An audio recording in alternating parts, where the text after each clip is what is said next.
ठीक है। तो आज हम लोग देखेंगे मोबिलिटी। हम्म। क्या है पता है? अच्छा, मोबाइल होने का मतलब क्या होता है हम्म। ये पता है?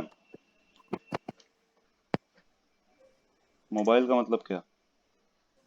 सर, जो मोबाइल फ्री इलेक्ट्रॉन्स होते हैं वही है, या मोबाइल अपने फोन वाला? मोबाइल का मतलब हर जगह एक ही होता है।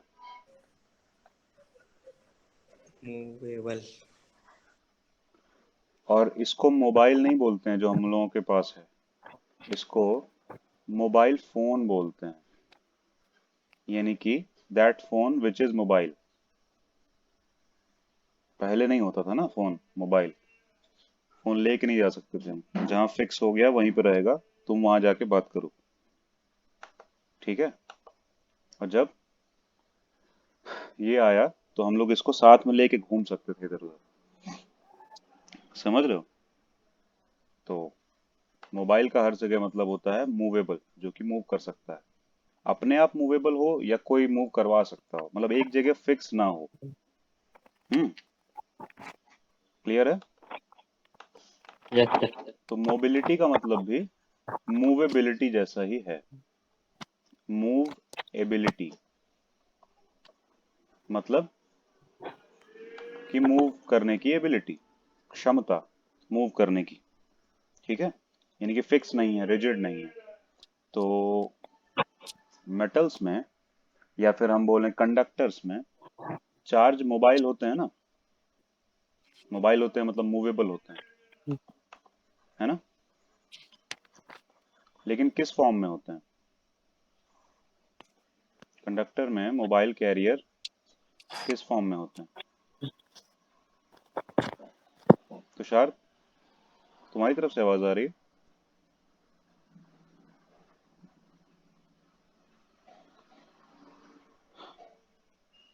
ठीक है।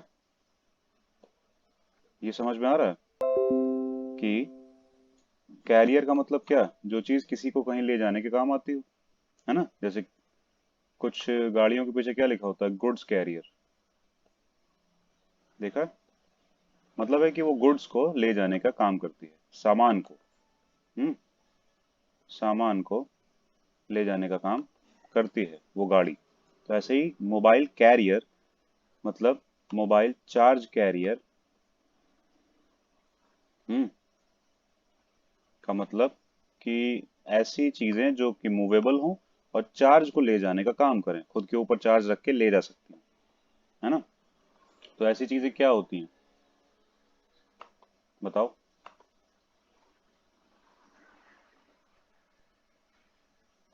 मूविंग चार्ज का नाम बताओ, जो चार्ज मूव करता हो या कर सकता हो। Sir, negative charge, electron. Electron. तो सर, इलेक्ट्रिक फील्ड। नहीं, इलेक्ट्रिक फील्ड में मतलब वो इफेक्ट है, वो चार्ज का इफेक्ट है। लेकिन इलेक्ट्रॉन एक चीज है, सच में, मतलब एक थिंग, एक सामान जैसा। ठीक है। लेकिन इलेक्ट्रिक फील्ड कुछ ऐसा नहीं है जिसको तुम टच कर सको। हम्म। वो बस ऐसा है जिसको अलग अलग तरह से फील किया जा सकता है, या फिर उस वो एक हाइपोथेटिकल कॉन्सेप्ट जैसा है। बस बनाया गया है, माना गया है कि हाँ एक फील्ड होती है। वो इसलिए क्योंकि देखा गया है कि चार्ज एक दूसरे के ऊपर दूर से ही इफेक्ट डाल देते हैं। दूर से ही कुछ ना कुछ ऐसा कर सकते हैं, पुश कर सकते हैं, पुल कर सकते हैं, है ना? फोर्स लगा सकते हैं, मतलब दो चार्ज एक दूसरे पर, इसीलिए बोला गया है कि उसकी फील्ड होती है। फील्ड का मतलब ये नहीं है कि चार्ज चल रहा है। ठीक है, वो तो रुका हुआ चार्ज और चलता हुआ चार्ज दोनों फील्ड बनाता है। लेकिन यहाँ पे हम बोल रहे हैं कि चार्ज को कौन लेके जाता है। तो एक तो प्रियांशु ने बताया इलेक्ट्रॉन। सही बात है। इलेक्ट्रॉन वैसे एक चीज है जिसका एक मास भी है। कोई भी चीज का मास होता है ना, हर चीज हर सामान का मास होता है, तो इलेक्ट्रॉन का भी मास होता है 9.11 इंटू 10⁻³ मतलब इलेक्ट्रॉन एक थिंग है, एक चीज है, एक्चुअल चीज। ठीक। तो वैसे ही और भी कुछ हो सकता है कि सिर्फ इलेक्ट्रॉन ही चार्ज का कैरियर, चार्ज को लेके जाते हैं। Sir, positive charge. Positive charge जैसे कि ऐसे तो बोल नहीं सकते, मतलब कोई असली चीज बतानी पड़ेगी। जैसे इलेक्ट्रॉन एक असली चीज है, तो पॉजिटिव चार्ज बता रहे हो तो या तो ये बताना पड़ेगा किस पे। इलेक्ट्रॉन पे। इलेक्ट्रॉन पे पॉजिटिव चार्ज कहाँ से आएगा? इलेक्ट्रॉन पे पॉजिटिव चार्ज नहीं होता। तुम न्यूक्लियस पे बोल सकते हो। हम्म, न्यूक्लियस पे बोल सकते हो। ठीक है, तो मेनली ये बात है कि अलग अलग जगह चार्ज कैरियर अलग होगा। हमने ये भी बताया था कि इलेक्ट्रोलाइटिक कंडक्टर में पूरा का पूरा आयन ही ट्रैवल करता है, यहाँ से वहां जाता है ना। तो वहां तो चार्ज कैरियर पूरा एटम हो गया ना, या ये आयन हो गया चार्ज कैरियर। समझ रहे हो? तो इसीलिए सिर्फ इलेक्ट्रॉन ही चार्ज का कैरियर नहीं है, चार्ज को लेके नहीं जा सकता है, आयन भी चार्ज को लेके जा सकता है। ठीक, ये दोनों क्या हैं? आयन ही तो हैं। ये सोडियम का आयन है, ये क्लोरीन का आयन है। ऐसे अलग अलग आयन हो सकते हैं। SO4 2- आयन भी हो सकता है, ये भी चार्ज का कैरियर है। इस पे चार्ज है, अगर ये पूरा कहीं ना कहीं मूव करेगा तो वो चार्ज को लेके ही तो मूव कर रहा है ना, छोड़ के तो नहीं जा रहा है। अगर पूरा SO4 यहाँ से उठ के यहाँ पहुंच गया तो फिर वो चार्ज को लेके ही गया होगा, तो इसीलिए ये भी चार्ज कैरियर जैसा हो गया। यही बात हो रही है कि डिफरेंट चीजों में चार्ज के कैरियर डिफरेंट होते हैं। क्लियर? इलेक्ट्रोलिटिक सॉल्यूशन में चार्ज के कैरियर होते हैं आयंस वगैरह। यहाँ पे देखो, as we have seen conductivity arises from mobile charge carriers. Conductivity आती कैसे है? जब चार्ज मूवेबल हो और चार्ज को मूव करवाया जाए तो उसका मतलब होता है कंडक्टिविटी, है ना। किसी चीज में कंडक्टिविटी आ गई है। In metals these mobile charge carriers are electrons.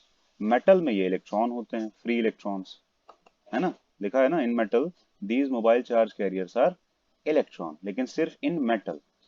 In an ionized gas they are electrons and positive charged ions. समझ रहे हो?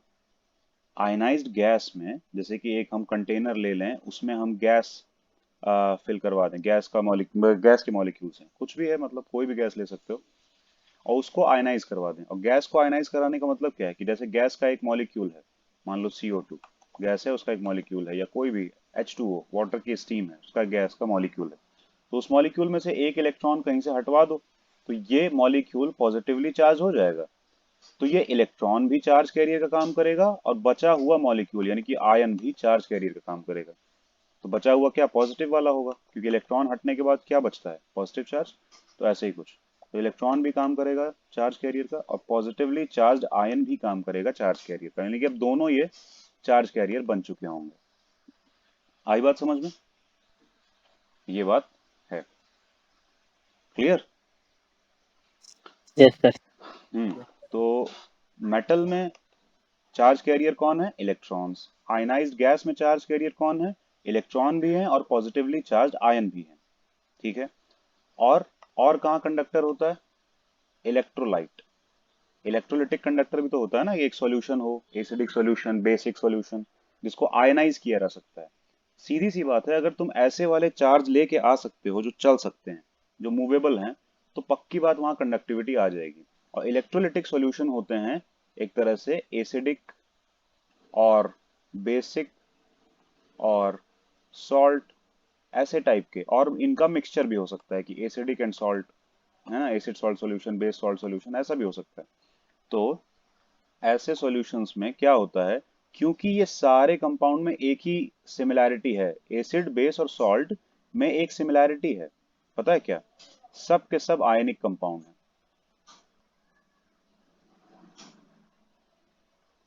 आयनिक कंपाउंड का मतलब कितने तरह के कंपाउंड होते हैं? बताओ। अच्छा, बॉन्ड कितने तरह के बनते हैं मतलब केमिस्ट्री में अगर देखा जाए तो?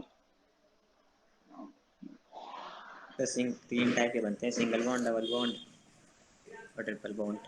नहीं, 3 टाइप के तो बनते हैं, लेकिन एक आयनिक बॉन्ड होता है, एक कोवेलेंट बॉन्ड होता है, जैसे एक कोऑर्डिनेट बॉन्ड होता है। हम्म, होता तो एक और है, वैंडरवॉल बॉन्ड, वैंडरवॉल्स बॉन्ड। हम्म, लेकिन ज्यादा फेमस ये तीनों चलते हैं, ये कम दिखाई देता है, होता है ये भी। क्लियर? वैन डर वाल साइंटिस्ट का नाम था, उसी के बेसिस पे उस वाले फोर्स को बोला गया था, जिस फोर्स की वजह से कुछ एटम अटैच रहते हैं साथ में। क्योंकि बॉन्ड का मतलब क्या है? एक फोर्स जो कि दो चीजों को साथ रख सकता है ना। एक्चुअली कोई ऐसा डंडा तो लगा नहीं रखा है जिससे जोड़ रखा हो हमने, कि हमने एक मेटल प्लेट ली, यहाँ पे सोल्ड मतलब वेल्ड कर दिया, यहाँ पे वेल्ड कर दिया, अब ये बॉन्ड बन गया, ऐसा तो कुछ हुआ नहीं है। सीधी सी बात है, एक फोर्स है, ठीक है, वो भी दिख नहीं रहा है फोर्स, जिसकी जैसे हम लोग अर्थ से जुड़े हुए हैं, तो हमारे और अर्थ के बीच में एक बॉन्ड है ना, क्यों है? क्योंकि हमारे और अर्थ के बीच में एक टाइप का फोर्स है, ग्रेविटेशनल फोर्स, क्योंकि हम दोनों मास हैं। ठीक है। ये एक चीज है। तो आयनिक कोवैलेंट, कोऑर्डिनेट और वैन डर वाल बॉन्ड होते हैं, या फिर फोर्सेस भी बोल सकते हो। तो आयनिक बॉन्ड वो होते हैं जिसमें मतलब जो तब बनते हैं जब हम इलेक्ट्रॉन का या चार्ज का सीधे ट्रांसफर कर दें। हम्म। सीधे ट्रांसफर कर दें यानी कि कंप्लीटली दे दिया किसी को। जैसे तुम और तुषार, जैसे प्रियांशु तुषार तुम दोनों हो, तो तुम में से किसी एक ने अपना एक इलेक्ट्रॉन दूसरे को ट्रांसफर कर दिया, मतलब अब वो तुम्हारे पास इलेक्ट्रॉन नहीं है, ट्रांसफर कर दिया मतलब चला गया पूरी तरह से, अब उसके पास है। तो इसकी वजह से तुम दोनों के बीच में एक बॉन्ड बना रहेगा। समझ में आ रही बात?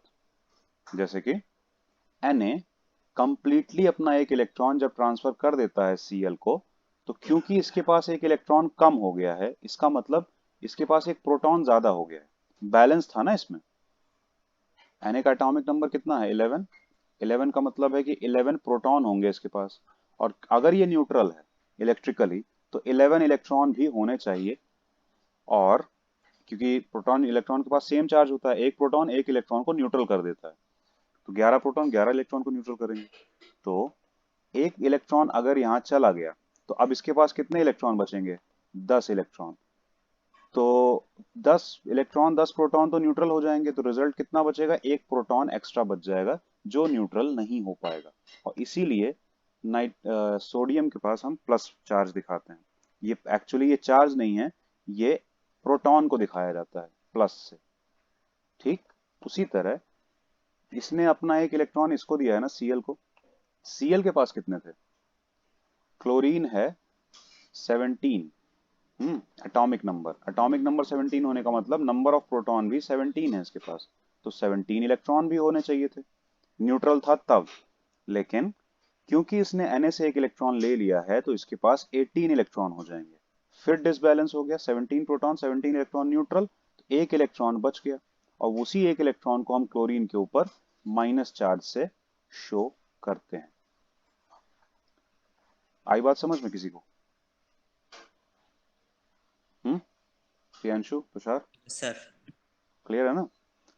यस यही सर। चीज है कि यहाँ पे हम, और इसलिए हम ये बात बोल रहे हैं क्योंकि कभी भी नोटिस करना, अगर Mg है या कुछ लिखा हुआ है, इसके ऊपर कितना चार्ज होता है, मतलब कितना आयनाइज हो सकता है, क्या लिखा जाता है यहाँ पे?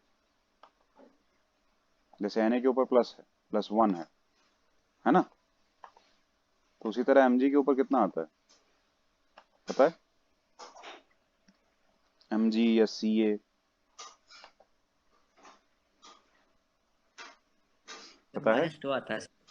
माइनस -2। नहीं आता यार, प्लस में आता है। अरे चलो ऑक्सीजन का बताओ, +2। ऑक्सीजन का बताओ।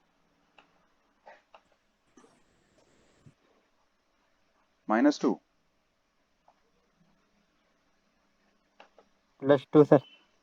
नहीं यार, -2 होता है। Mg का चलो ठीक है, तुम लोग कह रहे हो +2, ठीक है, सही लिखा है ये? यस। पक्का श्योर? दोनों लोग? यस इसमें सर। लिखने में एक गलती है यहाँ पे, कभी भी ऐसे लिखा मिलेगा ही नहीं तुमको, गलत लिखा हुआ है ये। हमेशा ये जो साइन है ना प्लस का, आगे बनता है 2 के, मतलब नंबर के बाद बनाया जाता है, कभी भी नोटिस करना। और उसका वो मतलब यही बात है जिसकी वजह से हम कह रहे हैं कि ये प्रोटॉन को शो करने का तरीका है, ये कोई चार्ज नहीं है। क्योंकि अगर ये चार्ज होता, तो फिर तो चार्ज को ऐसे होना चाहिए, +1 +2 +3। लेकिन ये इसके ऊपर 3 +2 +2 माइनस, ऐसे क्यों लिखा जाता है? ये प्लस माइनस ये आगे क्यों लगाए जाते हैं? क्योंकि एक्चुअली ये 3 प्रोटॉन है ना, 3 प्रोटॉन है, ये 2 प्रोटॉन है, और ये 2 इलेक्ट्रॉन है। 2 माइनस है चार्ज तो 2 इलेक्ट्रॉन। समझ रहे हो? 2 माइनस का मतलब 2 इलेक्ट्रॉन। क्लियर? इस तरह से दिखाया जाता है, डिसबैलेंस हो जाता है। तो एसिड बेस और सॉल्ट सब के सब कैसे हैं? आयनिक कंपाउंड है जिसमें एक्चुअली ट्रांसफर ऑफ इलेक्ट्रॉन चलता है। तो उससे क्या होता है, दोनों आयनाइज हो जाते हैं। जिसने इलेक्ट्रॉन दिया वो पॉजिटिवली चार्ज और जिसने लिया वो नेगेटिवली चार्ज। ठीक है? और कैसे? और जितने इलेक्ट्रॉन दिए उतना पॉजिटिवली चार्ज। जैसे 2 इलेक्ट्रॉन देगा तो 2 पॉजिटिव, और जिसने 2 रिसीव किए हैं वो 2 नेगेटिव। ठीक है? क्योंकि इलेक्ट्रॉन नेगेटिवली चार्ज है ना, तो जो रिसीव करेगा वो नेगेटिवली चार्ज हो जाएगा। क्लियर? तो आयनिक कंपाउंड में चलता है ट्रांसफर ऑफ इलेक्ट्रॉन। कोवेलेंट में क्या होता है? कोवेलेंट में होता है शेयरिंग ऑफ इलेक्ट्रॉन। और वो भी इक्वल शेयरिंग हम इसको बोलेंगे, इक्वल शेयरिंग। और कोऑर्डिनेट में होती है अनइक्वल शेयरिंग। हम्म या हम बोल सकते हैं shared by only one atom. अब ये क्या मतलब है? इक्वल शेयरिंग का मतलब है कि जैसे तुम प्रियांशु और तुषार 2 लोग हो, तो तुम दोनों के पास एक एक बुक है, डिफरेंट बुक है दोनों, और तुम दोनों टर्न बाय टर्न एक दूसरे से लेके वो बुक पढ़ लेते हो, या एक साथ कंबाइन करके वो बुक पढ़ लेते हो। ठीक है? तो ये हो गई शेयरिंग, वो भी इक्वल शेयरिंग। दोनों के पास एक एक बुक थी, दोनों ने एक दूसरे से शेयर करके दोनों बुक्स पढ़ी, है ना? और एक तरीका हुआ कि किसी एक के पास ही 2 बुक्स थी और एक के पास एक भी नहीं थी, और उसने वो दोनों बुक दूसरे के साथ शेयर की, खुद भी पढ़ी और उसको भी पढ़ने दिया। तो इस केस में बनता है कोऑर्डिनेट बॉन्ड। यहाँ बुक की जगह पे तुम इलेक्ट्रॉन की बात कर सकते हो कि अगर 2 एटम हैं, एक एटम ए है एक एटम बी है, ठीक? एक इलेक्ट्रॉन ए का है और एक इलेक्ट्रॉन बी का है, तो इसको तो बोलेंगे कोवेलेंट बॉन्ड वाली शेयरिंग, इक्वल शेयरिंग। एक इसका इलेक्ट्रॉन है और एक इसका इलेक्ट्रॉन है। ठीक? लेकिन अगर सिर्फ ए के ही दोनों इलेक्ट्रॉन हैं और इसने शेयरिंग के लिए बी को दिया हुआ है, मतलब इसने ट्रांसफर नहीं किया है बी को, शेयरिंग के लिए दिया है, मतलब ए तब भी यूज करेगा उसको, इन इलेक्ट्रॉन्स को ए अभी भी यूज कर रहा है और बी को भी दिया हुआ है यूज करने के लिए। इस केस में बनता है कोऑर्डिनेट बॉन्ड। और उसको इसीलिए एरो से दिखाते हैं। जैसे कभी देखा हो, एन के 3 तरफ ऐसे एच लगे हैं, लेकिन एक तरफ अगर NH4+ बनाना है तो इस तरीके का बॉन्ड बनता है, ऐसे। ठीक है? तो ये क्या है? Coordinate bond. Clear? Lone pair था ना, 2 इलेक्ट्रॉन थे, दे दिए, मतलब कंप्लीटली दे नहीं दिए, शेयर कर लिए, खुद भी रखा, खुद भी यूज किया और एच को भी यूज करने दिया, तो हो गया। आया समझ में? तो आयनिक बॉन्ड जो होता है वो शेयरिंग से नहीं, ट्रांसफर से बनता है। तो यहाँ पे अगर हम इलेक्ट्रॉन किसी को ट्रांसफर कर देते हैं तो आयनिक बॉन्ड बन जाएगा। उसके अलावा आयंस बन जाएंगे ना,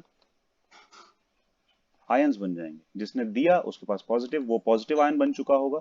एटम ही आयन बोला जाता है जब उसके पास या तो एक्स्ट्रा, मतलब कोई एक्स्ट्रा चार्ज हो, या तो एक्स्ट्रा पॉजिटिव या एक्स्ट्रा नेगेटिव, तो उसी एटम को आयन बोल देते हैं। जैसे Na, तो Na था, ये एटम था अभी तक, लेकिन वही अगर हम कहें कि Na+ है, तो अब हम इसको एटम नहीं आयन बोलेंगे। यानी कि सेम एटम बस चार्ज हो जाए तो उसको आयन बोल देते हैं, और कुछ नहीं। और इलेक्ट्रोलाइट्स के पास ऐसे ही आयंस होते हैं, both positive and negative ions, क्योंकि उसमें कैसे acidic, basic and salt solution होते हैं, ये सारे सॉल्यूशन आयनिक कंपाउंड है। जैसे इनको वाटर में डिसॉल्व किया जाता है तो ये अपने आयन को ब्रेक कर देते हैं, यानी कि अलग अलग हो जाते हैं, आयनाइज हो जाते हैं, एक पॉजिटिव एक नेगेटिव हो जाता है तुरंत। और ऐसा होने के बाद ये सब के सब चार्ज कैरियर जैसा काम करने लगते हैं, कुछ पॉजिटिव चार्ज कैरियर कुछ नेगेटिव चार्ज कैरियर, फिर फ्री हो जाते हैं, मूव कर सकते हैं। क्लियर है? तो ऐसे ही कोई भी तरह का चार्ज कैरियर हो, नहीं मतलब है, आइदर इलेक्ट्रॉन और आयन, पॉजिटिव नेगेटिव कोई भी, तो हम उसकी मोबिलिटी बता सकते हैं। Mobility, movability. अब खुद बताओ, इलेक्ट्रॉन जितना तेज चल पाएगा, SO4 2- वाला आयन भी उतना ही तेज चलेगा।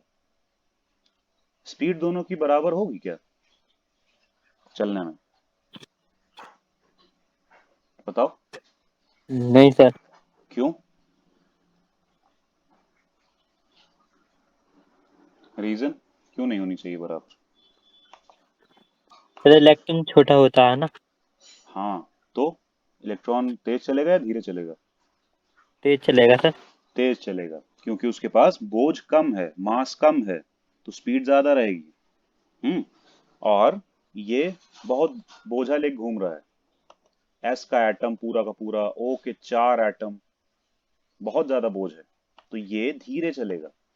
ठीक है, तो यही तेज चलने और धीरे चलने के हिसाब से हम मूवेबिलिटी बोल सकते हैं ना, कौन कितना अच्छे से मूव कर रहा है या कम अच्छे से मूव कर रहा है, उसी चीज को तो मूवेबिलिटी बोलेंगे, और उसी चीज को तो मोबिलिटी बोलेंगे फिर। आई बात समझ में? तो हर चार्ज कैरियर की मोबिलिटी हम निकाल सकते हैं।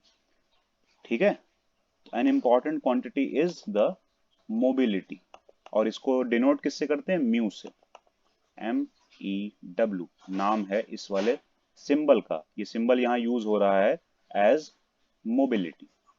क्लियर?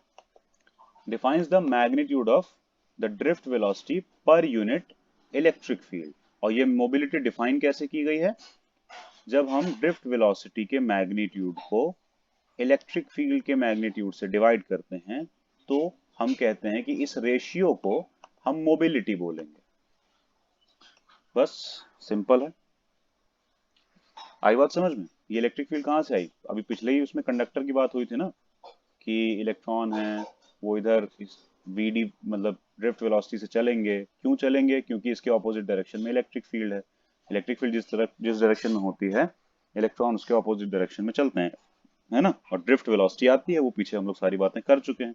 तो वही वही उसी की बात हो रही है कि वही जो drift velocity divide by electric field है, वो आएगा मोबिलिटी के इक्वल। आया समझ में सबको? बस यही क्वांटिटी मोबिलिटी है। ठीक, कुछ डाउट है किसी को? No sir. No sir. चलो, इसकी यूनिट क्या हो जाएगी? तो ये है ड्रिफ्ट वेलोसिटी, वेलोसिटी की यूनिट होती है metre per second, SI unit.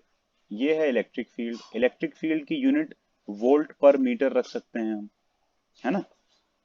तो मीटर पर सेकेंड, और नीचे है इलेक्ट्रिक फील्ड, तो electric field volt per metre, यही होनी चाहिए। तो क्या हो गया? मीटर स्क्वायर पर वोल्ट सेकेंड। तो देखो, मोबिलिटी का SI यूनिट क्या आई? मीटर स्क्वायर पर वोल्ट सेकेंड। क्लियर है? Yes clear sir. है? हम्म। यस। और अगर हम एक और यूनिट निकालना चाहें, तो ये है मीटर स्क्वायर पर वोल्ट सेकेंड।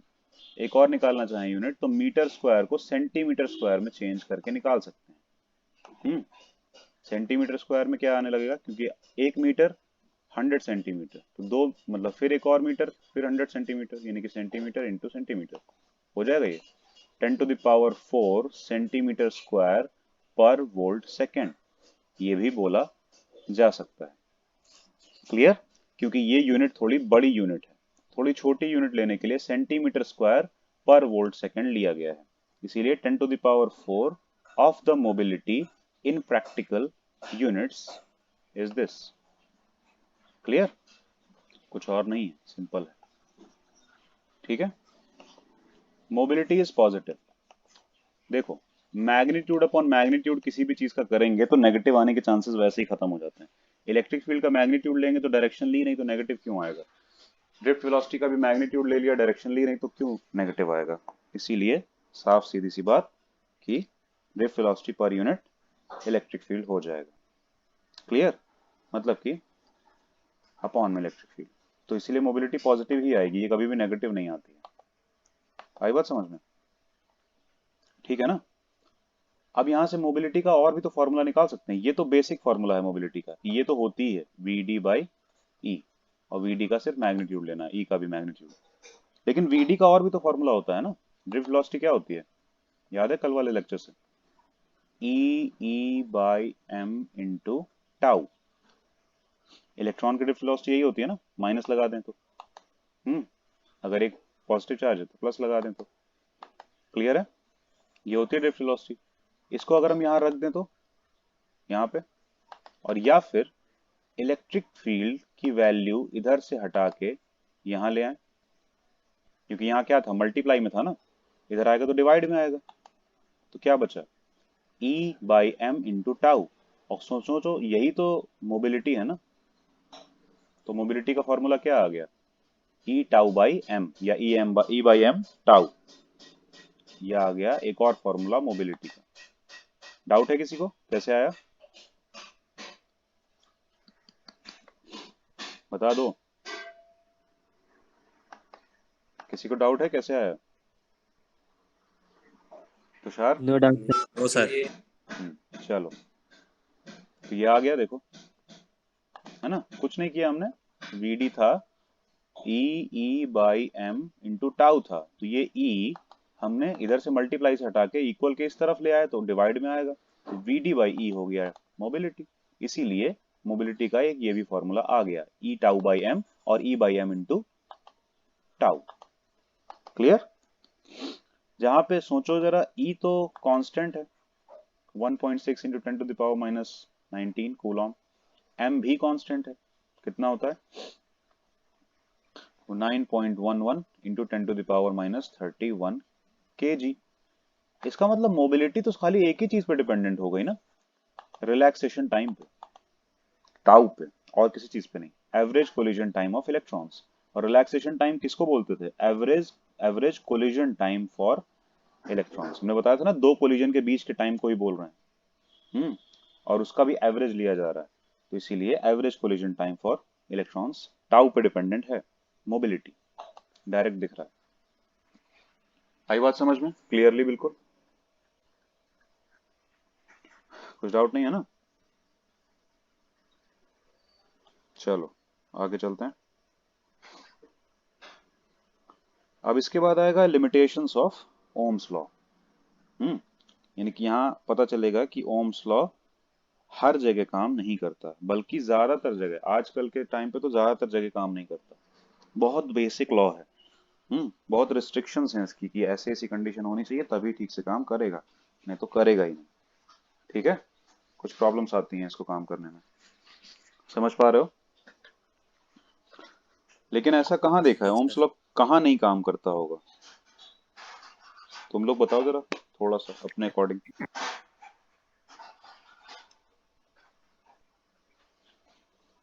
तुषार, प्रियांशु?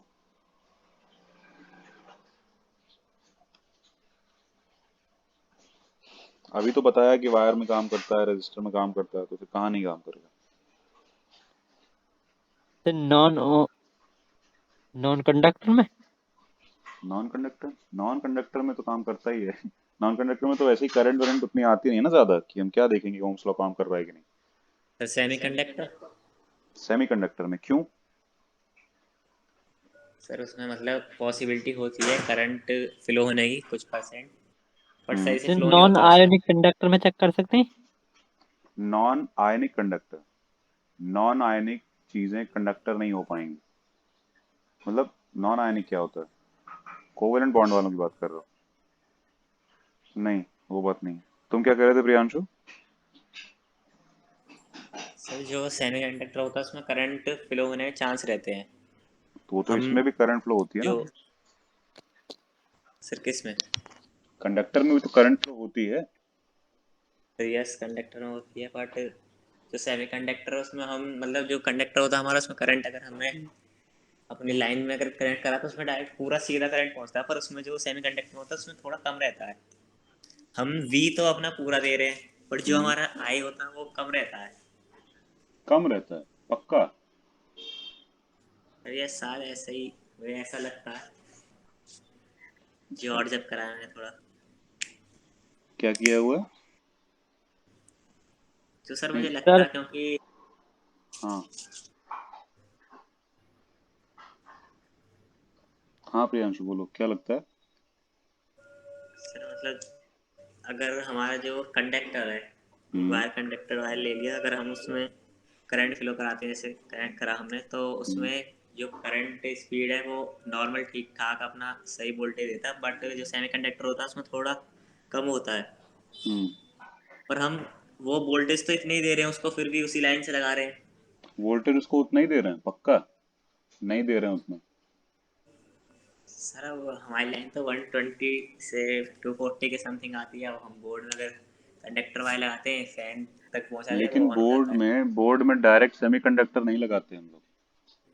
बीच में एक सर्किट की जरूरत पड़ती है, सेमीकंडक्टर बिना उसके काम नहीं करेगा। समझ रहे हो? क्योंकि जितने वोल्टेजेस पे हमारे ये नॉर्मल ये सब रजिस्टर ये सब काम कर जाते हैं ना, सेमीकंडक्टर उतने पे तो सीधे ब्लास्ट मतलब खराब हो जाएगा, तुरंत खराब हो जाएगा। समझ रहे हो? Yes sir. बे, बेकार हो जाएगा तुरंत ही। उतने वोल्टेजेस पे काम करने के लिए बना ही नहीं है। हम्म। सर उतना बियर ही नहीं कर सकता पोटेंशियल का डिफरेंस सेमीकंडक्टर। ठीक है? तो ये तुमने सही कहा कि सेमीकंडक्टर ओम्स लॉ को फॉलो नहीं करेगा। हम्म। कुछ कहना चाह रहे हो तुषार? तो बता सकते हो। सर ये है कि वोल्ट तो उसमें पूरे जाएंगे पर करंट पूरा नहीं जा पाएगा। ऐसा नहीं है। वोल्टेज वोल्टेज किस में, सेमीकंडक्टर में बोल रहे हो या फिर किस में बोल रहे सेमीकंडक्टर में हो? नहीं, वोल्टेज ओम्स पूरा लॉ के थोड़े ना। हिसाब से। वोल्टेज कम ही जाता है। हम लोग दे रहे हैं ना पूरा, बीच में एक सर्किट भी तो लगा है। वो सर्किट उसको वोल्टेज को कम कर दे रहा है, उसमें लगा हुआ है ट्रांसफार्मर। हम्म। जो सर्किट लगाया जाता है उसमें लगाया जाता है ट्रांसफार्मर। जैसे एक छोटा सा एग्जांपल ले लो कि तुम्हारा जो मोबाइल है, चार्जर से ही क्यों चार्ज होता है? सीधे तार क्यों नहीं लगा देते हैं मोबाइल से उसमें? क्योंकि उसको डिफरेंट वोल्टेज चाहिए। उसकी सर यस, रेटिंग उससे 240 डिफरेंट वोल्ट पे, वोल्टेज। उसकी उसकी रेटिंग 240 वोल्ट पे काम करने की है ही नहीं। हम्म। फूक जाएगा वो, तुरंत खराब हो जाएगा सीधे डायरेक्ट लगा दिया तो। और वैसे ही सेमीकंडक्टर का हिसाब है, उसको तुम डायरेक्ट नहीं लगा सकते हो, बीच में एक सर्किट चाहिए जो कि कम करे, और या फिर तुम डायरेक्ट कम ही वोल्टेज दो, वो अलग बात है, जैसे किसी बैटरी वगैरह से। लेकिन हमारे घर में जो आ रहा होता है वो तो कम नहीं होता है। तो वही अगर तुम्हें देना है डायरेक्ट तो बीच में कुछ चाहिए। अच्छा, बार बार पहले एक चीज के नाम बहुत सुनने को मिलता था, अब इधर कम सुनने को मिलता है। अडेप्टर। अब तो चार्जर को ही अडेप्टर खाली बोलते रहते हैं। पहले हर चीज का अडेप्टर होता था, अभी भी होता है वैसे, जैसे सेट टॉप बॉक्स का एक अडेप्टर होगा, है ना? Sir yes.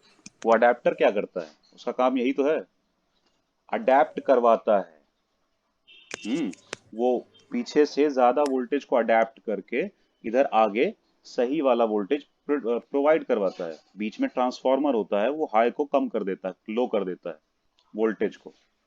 समझ रहे हो? Sir yes. ये चीज होती है। ये और और यहाँ पे ओम्स लॉ को फॉलो नहीं करते हैं, तो वो सारी चीजें जो नहीं करती हैं फॉलो, उनको बोला जाता है नॉन ओहमिक। और ऐसी बहुत सारी चीजें हैं आजकल नॉन ओमिक। लगभग जितनी हम लोग यूज कर रहे हैं उसमें से बहुत सारी नॉन ओमिक हैं। इसलिए क्योंकि ओम्स लॉ बहुत स्टार्टिंग का लॉ है और उसमें काफी सारे फ्लॉ थे। भले हम लोगों ने पढ़ा काफी है लेकिन उसमें बहुत फ्लॉ थे। पूरा सही से सब कुछ समझा नहीं पा रहा था। जैसे इसने बोल दिया वो कर दिया, ठीक है करंट के डायरेक्टली प्रोपोर्शनल होगा, लेकिन इसने ये नहीं कहा कि सिर्फ रेजिस्टर में होगा या सिर्फ वायर में होगा। तो हर जगह के लिए कह दिया ना ओम्स में, लेकिन कैपेसिटर में नहीं हुआ। कैपेसिटर में current directly proportional to potential difference नहीं होता है। उसमें भी नहीं होता, क्या नाम है, इंडक्टर में भी ठीक से नहीं होता है। तो सब नॉन ओमिक वाली चीजें होने लगती हैं। सेमीकंडक्टर तो बिल्कुल ही नहीं होता। हम्म। सुपर कंडक्टर में नहीं होता, यानी कि कंडक्टर को बहुत ज्यादा कूल कर दो तब नहीं होता है। तो ऐसे ही डिफरेंट तरह की चीजों में नहीं होता है सब। क्लियर? और सेमीकंडक्टर से बनाई गई किसी भी डिवाइस में नहीं होता, जैसे कि डायोड। डायोड क्या है? एक सेमीकंडक्टर डिवाइस है, छोटी सी। हम्म। तो जब सेमीकंडक्टर ही फॉलो नहीं करता है तो डायोड भी फॉलो नहीं करता है। क्लियर हुआ क्या चक्कर है? ये कुछ अलग सा ही केस है। तो इसके ड्रॉबैक्स हैं, जैसे देखो फर्स्ट वाला क्या है, V ceases to be proportional to I। ये कहा गया था लेकिन ऐसा हुआ नहीं। मतलब V ceases to be proportional to I यानी कि V guaranteed proportional होगा I के, और ऐसा बाद में हुआ नहीं। क्योंकि पता है ऐसा होने के लिए क्या होना चाहिए था? अगर v directly proportional to i तो यानी कि y directly proportional to x जैसा है ना ये, और प्रोपोर्शनलिटी हटाएंगे तो कांस्टेंट लगाएंगे, वो कांस्टेंट m हो सकता है, तो y is equal to m x जैसा हो गया ये। और y is equal to m x line कहाँ से जाती है, और लाइन होती है वो स्ट्रेट लाइन, तो अगर हम बनाते हैं तो इसमें c तो है नहीं, तो c की जगह हम 0 लिख लेते हैं, इसका मतलब y इंटरसेप्ट 0 है। समझ में आई बात? y इंटरसेप्ट क्या है, 0। इसका मतलब है कि ओरिजिन से जा रही है लाइन, बाकी किसी तरफ होगी। क्लियर? तो ये हो गई v प्रोपोर्शनल टू i वाली लाइन, यानी कि अगर हम इस पे i को रखें, इस पे v को रखें, या इस पे i को रखें, इस पे v को रखें, कोई फर्क नहीं पड़ता, तो हमारा इस तरह का ग्राफ बनेगा v प्रोपोर्शनल टू i वाला। ठीक है, समझ में आई बात? और यहाँ पे हमने प्रोपोर्शनैलिटी हटाया तो स्लोप आया, लेकिन यहाँ पे हम प्रोपोर्शनैलिटी हटाएंगे तो क्या आता है, v is equal to I R, R आता है ना इसमें, आर आई, तो आर आया एज अ स्लोप, तो इसीलिए वी आई कर्व का जो स्लोप होगा वही रेजिस्टेंस शो करेगा। ठीक है, लेकिन वही चीज है, होना चाहिए था ओम्स लॉ के अकॉर्डिंग इसको बिल्कुल स्ट्रेट लाइन, लेकिन ये एक्चुअली कुछ टाइम तक तो स्ट्रेट लाइन होता है, लेकिन बाद में नहीं होता है। देख रहे हो, मतलब उसमें भी सही से फॉलो नहीं होता। सेमीकंडक्टर डिवाइसेस तो छोड़ दो, एक्चुअल वायर में भी बिल्कुल एग्जैक्ट प्रोपोर्शनल नहीं होता है। ये जो चीज है ये बिल्कुल यूनिवर्सल नहीं बोली जा सकती। टर्म्स एंड कंडीशंस हैं इसके लिए, कुछ कंडीशन इधर उधर कर दो तो बस खराब हो जाएगा लॉ। लॉ ऐसा थोड़ी ना होना चाहिए। क्लियर? इसीलिए दिया गया लिमिटेशंस ऑफ ओम्स लॉ। ठीक है, लिखा है ना, although Ohm's law has been found valid over a large class of materials, there do exist materials and devices, मतलब ऐसी चीजें भी प्रेजेंट हैं, ऐसी डिवाइसेस और ऐसे मटेरियल भी हैं used in electric circuit, जो कि इलेक्ट्रिक सर्किट में यूज किए जाते हैं, where the proportionality of V and I does not hold, जहां पे ये V proportional to I hold ही नहीं करता है। ऐसी डिवाइसेस, ऐसी कंपोनेंट्स, ऐसे मटेरियल भी एग्जिस्ट करते हैं इलेक्ट्रिक सर्किट्स में। The deviations broadly are one और more of the following types. ये सब अलग अलग तरह के हो सकते हैं, जैसे कि ये V ceases to be proportional to I। दूसरा क्या है, the relation between V and I depends on the sign of V। यहाँ पे ये भी कहा गया कि यानी कि पोटेंशियल डिफरेंस पॉजिटिव है कि नेगेटिव है, उस पर भी डिपेंड कर रहा है, यानी किस तरफ से किस तरफ हम ले रहे हैं उस पर भी डिपेंड कर रहा है I।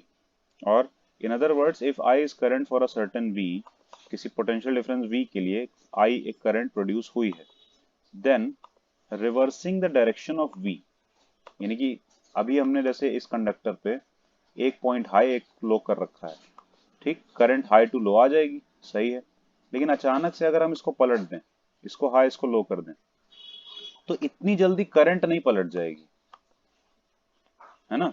करंट को भी सडन चेंज आ जाना चाहिए था, सडन पलट जाना चाहिए था, लेकिन नहीं पलटती है। ठीक है, लिखा है ना, V keeping its magnitude fix does not produce a current of the same magnitude as I is in opposite direction, यानी कि उस तरफ I प्रोड्यूस हुई थी तो अचानक पलट देने पे इस तरफ I से थोड़ी कम प्रोड्यूस होगी, चेंज हो जाएगी, मतलब एग्जैक्टली सेम नहीं आएगी, जबकि प्रोपोर्शनल होने का मतलब था कि वो फिर उसी तरह सेम आना चाहिए था, बस डायरेक्शन बदलनी चाहिए थी, लेकिन वैल्यू सेम आनी चाहिए, पर एक्चुअली नहीं आती है। This happens for example in diode which we will study in chapter 14, second part में, सेकेंड पार्ट ऑफ फिजिक्स में हम लोग इस चीज को पढ़ेंगे, सेमीकंडक्टर डायोड वगैरह। यहाँ पे बस एक छोटा सा वो हिंट टाइप का दे दिया है कि देखो ऐसे है, ये वोल्ट पोटेंशियल डिफरेंस है एक्स पे और वाई पे करंट है, तो पोटेंशियल डिफरेंस पहले तो थोड़ा थोड़ा बढ़ाते जाते हैं तो करंट बिल्कुल कम बढ़ रही होती है, लेकिन एक टाइम आता है जब पोटेंशियल डिफरेंस थोड़ा सा ही बढ़ाते हैं और करंट अचानक बहुत ज्यादा बढ़ जाती है। ठीक है, तो एक तरह से इसको बोलते हैं ब्रेक डाउन वोल्टेज। यहाँ पे जहां से करंट अचानक बढ़ गई ना, ब्रेक डाउन वोल्टेज, क्योंकि इस टाइम पे सर्किट का ब्रेक डाउन हो जाता है, यानी कि सेमीकंडक्टर खराब हो जाता है, खत्म, जाओ अपने अपने घर, मतलब बेकार हो गया, अब नहीं चलेगा। समझ रहे हो, अचानक इतनी करंट आ गई, खराब हो जाता है, ओवर करंट हो जाती है, और एक टाइम तक चलता रहता है, तो यानी कि उस लिमिट के अंदर अंदर रहो तो फिर ठीक है, फिर कोई दिक्कत नहीं। क्लियर? और पीछे की तरफ नेगेटिव में देने पे कुछ अलग ही होता है, यहाँ पे वोल्टेज जरा जरा सा बढ़ा रहे हैं फिर भी करंट बढ़ रही है काफी, और फिर करंट बढ़ना ही बंद हो जाती है, वोल्टेज और बढ़ा रहे हैं तो अब करंट बढ़ना ही बंद हो जा रही है। इसका मतलब है कि यहाँ पे फिक्स हो गई, इतनी maximum minimum value I current की, मतलब कि ये अभी ज़्यादा समझने की ज़रूरत नहीं है अगर नहीं आ रहा है तो, क्योंकि ये अभी अभी तो नहीं आएगा तुम लोगों को, बस बेसिक सेंस में जानने की ज़रूरत है कि नहीं होता सेम। वी आई का ग्राफ ऐसा आना चाहिए था ना, तो नहीं हो रहा है। क्लियर? क्योंकि ये चीज़ें ज़्यादा समझ में तब आएंगी जब तुम लोग सेमीकंडक्टर एक्चुअली पढ़ोगे। ठीक है? और सेमीकंडक्टर का मतलब, कोई एग्जांपल है सेमीकंडक्टर का? बताओ कैसे बनाए जाते हैं।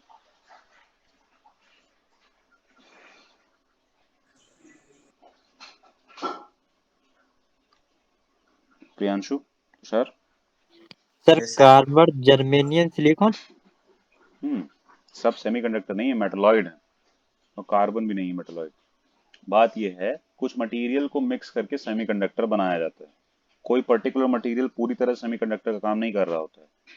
ठीक है? जैसे कि सिलिकॉन में जब हम जर्मेनियम की थोड़ी सी इम्प्योरिटी ऐड करते हैं, वो भी एक पर्टिकुलर कॉन्फ़िगरेशन में, तब ये जो मिक्सचर है ये काम करता है सेमीकंडक्टर का। उसी तरह अगर हम गैलियम में आर्सेनिक थोड़ा सा मिक्स करते हैं, जी गैलियम होता है, और एस आर्सेनिक, उसमें थोड़ा सा मिक्स करते हैं, तो ये चीज, ये कॉम्बिनेशन सेमीकंडक्टर जैसा काम करता है। क्लियर? तो यहाँ पे ये वाला जो कर्व है, ये वही GaAs के लिए दिखाया गया है, यानी कि गैलियम आर्सेनिक के लिए दिखाया गया है। क्लियर? तो अलग सही चल रहा है ना? इसमें करंट है, इसमें पोटेंशियल है। देखो पहले क्या है, पोटेंशियल करंट के साथ बढ़ रहा है, फिर कांस्टेंट हो गया, अब नहीं बढ़ रहा है। और फिर पोटेंशियल बढ़ रहा है लेकिन करंट कम होना शुरू हो गई। ठीक, यहाँ तक पोटेंशियल तो बढ़ता रहा, लेकिन करंट क्या है देखो, डिक्रीज हो रही है, डाउन आ रही है ना। और उसके बाद फिर इस पॉइंट के आगे पोटेंशियल बढ़ेगा, करंट फिर बढ़ने लगी, मतलब कि इसी के जैसा रिपीट होने लगा। तो ये अलग सा ही बिहेवियर होता है इसका। क्लियर है? तीसरा पॉइंट क्या, the relation between V and I is not unique. That is, there is more than one value of V for the same current। मतलब प्रोपोर्शनल होने में क्या होता है, एक वैल्यू के साथ एक ही वैल्यू आती, यानी कि x की एक वैल्यू के लिए y की एक ही वैल्यू एग्जिस्ट करना, वन वन फंक्शन के जैसा। लेकिन ऐसा होता नहीं है। ठीक है? हो क्या रहा होता है, ये देखो, इस पॉइंट पे पोटेंशियल कुछ है, यहाँ इतना पोटेंशियल है, समथिंग V1। करंट कितनी है, कुछ भी मान लो I। इस पॉइंट पे पोटेंशियल समथिंग है V2, लेकिन करंट तब भी I है। यानी कि पोटेंशियल की दो वैल्यू के लिए एक ही वैल्यू आ रही है। ऐसा कैसे पॉसिबल हो सकता है? तो ऐसा V प्रोपोर्शनल टू I में तो पॉसिबल नहीं हो सकता। ऐसा दूसरे टाइप का फंक्शन बनाए तो पॉसिबल हो जाएगा, जैसे कि पैराबोला टाइप। आया समझ में? इसको अभी ऊपर से ही समझना है ये वाली चीज को, बस खाली इतना समझना लिमिटेशंस होती हैं और कौन कौन लिमिट करता है इनको। नॉन ओमिक चीजें जैसे कि diodes and semiconductor like GaAs। आया समझ में? देखो, फिर उसके बाद बात आती है कि क्या बोलते हैं जो फॉलो नहीं कर रहे हैं ओम्स लॉ को। वही लिखा हुआ है, materials end devices not obeying Ohm's law, जो ओबे नहीं कर रहे हैं, जो उसकी आज्ञा नहीं मान रहे हैं ओम्स लॉ की, in the form this are actually widely used in electronic circuits. हमने बोला ना, तुम्हारा मोबाइल और ये सब जो चीजें हैं, जितनी भी इलेक्ट्रॉनिक सर्किट्स हैं, इलेक्ट्रॉनिक सर्किट्स क्यों? क्योंकि जो कि कम, लेस पावर यूज करते हैं, बहुत कम पावर पे काम करते हैं, चलते हैं। इलेक्ट्रिकल सर्किट कौन से होते हैं, जो हाई पावर पे काम करते हैं, जैसे कि फैन चलाने के लिए छोटी सी बैटरी का काम नहीं है, नहीं काम करेगा, लेकिन छोटी सी बैटरी से तो मोबाइल चला सकते हो, कोई दिक्कत नहीं। वही चीज है।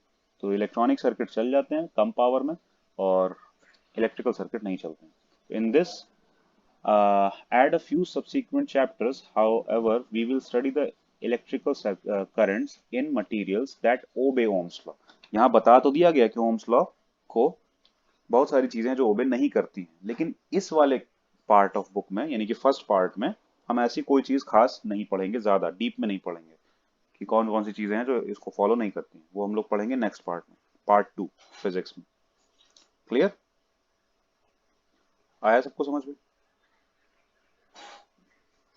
Priyanshu, Tushar, yes sir. Yes sir. Doubt नहीं है ना? चलो, अब बात आती है रेजिस्टिविटी की। थोड़ी बात तो इसकी हो ही चुकी है ना? यहाँ तो बात हो ही चुकी थी ना, जब करंट निकाला, आर निकाला था, रो L/A, तो बताया था कि ये रो जो है वो क्या होता है, रेजिस्टिविटी होती है ना? इसकी थोड़ी बात करते हैं। क्या है, अलग अलग मटेरियल की अलग अलग होती है, क्योंकि पहले ही बताया था कि कंडक्टर का शेप साइज के अलावा अगर कोई चीज बचती है जो उसके रेजिस्टेंस को चेंज कर सकती है, तो वो है उसकी प्रॉपर्टी रेजिस्टिविटी। ठीक है, तो मटेरियल की प्रॉपर्टी है ना रेजिस्टिविटी। सर्किट से मतलब नहीं है रेजिस्टिविटी को, वोल्टेज से मतलब नहीं है, करंट से मतलब नहीं है। रेजिस्टिविटी को मतलब है कि कौन सा मटेरियल यूज किया जा रहा है, किस टेम्परेचर वगैरह पे किया जा रहा है। जैसे तुम कॉपर यूज कर रहे हो कि गोल्ड, सिल्वर की पता नहीं कौन सा, तो जो भी मटेरियल यूज कर रहे हो उसके हिसाब से रेजिस्टिविटी अलग अलग होती है। उसके अलावा रेजिस्टिविटी और चीजों पे भी, कंडीशंस पे भी डिपेंड करती है ना। रेजिस्टिविटी कुछ नहीं है, एक प्रॉपर्टी ऑफ मटेरियल है, रेजिस्ट करने की प्रॉपर्टी। क्लियर है। और होती हर चीज में है, ऐसा नहीं है कि यहाँ पे सिर्फ रेजिस्टर्स में ही रेजिस्टिविटी होती है। जैसे हमने पहले ही बताया ना कि ऐसा नहीं है कि मेटल में ही मेटेलिक प्रॉपर्टी होती है, नॉन मेटल में भी मेटेलिक प्रॉपर्टीज होती हैं कुछ कुछ। समझ रहे हो, कोई भी कंप्लीटली मेटल नहीं है और कोई भी नॉन कंप्लीटली नॉन मेटल नहीं है। ऐसा ही कुछ यहाँ भी है कि कोई भी कंप्लीटली कंडक्टर नहीं है, कोई भी कंप्लीटली इंसुलेटर नहीं है, और कोई भी कंप्लीटली सेमीकंडक्टर नहीं है। सब मिक्सचर हैं, सब में कुछ ना कुछ प्रॉपर्टी रहती है। तो रेजिस्टिविटी का ये मतलब मत समझना कि वो सिर्फ रेजिस्टेंस में ही होती है। रेजिस्टिविटी हर मटेरियल में अवेलेबल है। तुम प्लास्टिक में भी रेजिस्टिविटी होती है, वुड में भी होती है, आयरन में भी होती है, ठीक है, सेमीकंडक्टर जैसे सिलिकॉन वगैरह है उनमें भी होती है। हर तरह की चीज में रेजिस्टिविटी होती है, क्योंकि हर चीज रेजिस्टेंस प्रोवाइड करती है, रोकने की कोशिश करती है करंट को। क्लियर, कोई कम कोई ज्यादा, लेकिन करती है। क्लियर। तो ऐसे ही रेजिस्टिविटी अगर प्रॉपर्टी की है तो कितनी होगी, क्या है, वो बातें होंगी। ठीक, इसमें इससे ज्यादा जानने के लिए कुछ नहीं, बाकी ये तुम पढ़ सकते हो। हम्म, ये टेबल है और कुछ नहीं है, जिसमें दिखाया गया है कि बहुत सारी चीजों की रेजिस्टिविटी क्या क्या है। जैसे सिल्वर की देखो रेजिस्टिविटी दिखाई गई, copper, aluminium, tungsten, iron, platinum, mercury, nichrome, manganese alloy, इन सब की क्या दिखाई गई है, रेजिस्टिविटी, कंडक्टर्स की। लेकिन और भी है, देखो कंडक्टर के अलावा भी सेमीकंडक्टर्स की भी रेजिस्टिविटी दिखाई गई है, और इंसुलेटर्स की भी रेजिस्टिविटी दिखाई गई है। और क्या दिख रहा है, 10 की पावर्स को जरा गौर से देखो, सब में वैल्यू याद नहीं करनी, लेकिन 10 की पावर्स को देखो। कंडक्टर्स में 10 की पावर्स कितने में चल रही हैं, -8। और सेमीकंडक्टर्स में अलग अलग है, -5 भी है ना, थोड़ा बहुत पॉइंट में भी है। सिलिकॉन का तो ठीक ठाक ज्यादा है। इंसुलेटर में सर इसमें भी डिफरेंट है, 5, 14, 16। लेकिन बहुत ज्यादा नहीं है, हम कंपैरिजन बेसिस पे पूछ रहे हैं तुमसे। सर कंडक्टर में यस। 10⁻⁸ मतलब पॉइंट में 0 0 0 0 लगाते ही रह जाओ, और इंसुलेटर में 10 to the power प्लस में 5, 14, 16, ये कुछ ज्यादा ही नहीं हो गया। Sir yes. तभी तो ये रेजिस्टेंट होते हैं ना, करंट को रेजिस्ट करते हैं ना। जिनकी रेजिस्टिविटी ज्यादा होगी वो तो ज्यादा रेजिस्ट करेंगे ना, करंट को ज्यादा रोकेंगे। समझ रहे हो, इसीलिए ये जो कंडक्टर्स हैं इनके कंपैरिजन में pure water, glass, hard rubber, NaCl, fused quartz, ये सब क्या हैं, इंसुलेटर्स हैं। इसीलिए क्योंकि ये ज्यादा रेजिस्टेंस प्रोवाइड करते हैं करंट के रास्ते में, ज्यादा टांग अड़ाते हैं, नहीं जाने देते करंट को, है ना। कंडक्टर कम टांग अड़ाती, कंडक्टर कम रेजिस्ट करता है, इसीलिए उसकी रेजिस्टिविटी कम है। हमने पहले ही बोला था resistivity is the property to resist, यानी कि रोकने की प्रॉपर्टी है वो करंट को, है ना। तो कंडक्टर तो कम रोकेंगे ना, ज्यादा जाने देंगे, तो इनकी रेजिस्टिविटी देखो कम है। सेमीकंडक्टर की उनसे ज्यादा है, और इंसुलेटर की सबसे ज्यादा रेजिस्टिविटी है। क्लियर, क्लियर ना। Yes sir. Yes sir. इस पे अभी ध्यान ना दो, अभी आगे जाएंगे तब वापस पीछे आएंगे तब ये बताएंगे। मतलब अभी आगे ये आएगा, इसी के नेक्स्ट हेडिंग या नेक्स्ट टू नेक्स्ट हेडिंग में ये चीज आएगी, क्योंकि हम लोग यहाँ देखेंगे कि रेजिस्टिविटी टेम्परेचर पे डिपेंडेंट कैसे है। हम्म, और उससे पता चल जाएगा कि हम क्या बात कर रहे हैं। यहाँ पे टेम्परेचर कोएफिशिएंट वगैरह आएगा, तो रेजिस्टिविटी टेम्परेचर डिपेंडेंस देखेंगे कि जैसे हम बोल रहे हैं कि सिल्वर की रेजिस्टिविटी ये है, तो क्या हमेशा यही रहेगी, और इन्होंने एक ही कैसे लिख दी, मटेरियल तो सिल्वर ही है तो रेजिस्टिविटी भी यही रहनी चाहिए, है ना। सही है ना? Yes sir. अच्छा, लिविंग लोग हर जगह लिविंग ही रहेंगे, जो जिंदा है वो तो जिंदा ही रहेंगे ना, मतलब हमेशा की बात नहीं कर रहे हैं। अभी अगर इसी मोमेंट में देखें, जो जिंदा है वो तो लिविंग है, वो लिविंग ही रहेगा, नॉन लिविंग तो हो नहीं जाएगा ऐसे में, है ना? यस हर सर। कंडी हर कंडीशन पे, हर कंडीशन पे।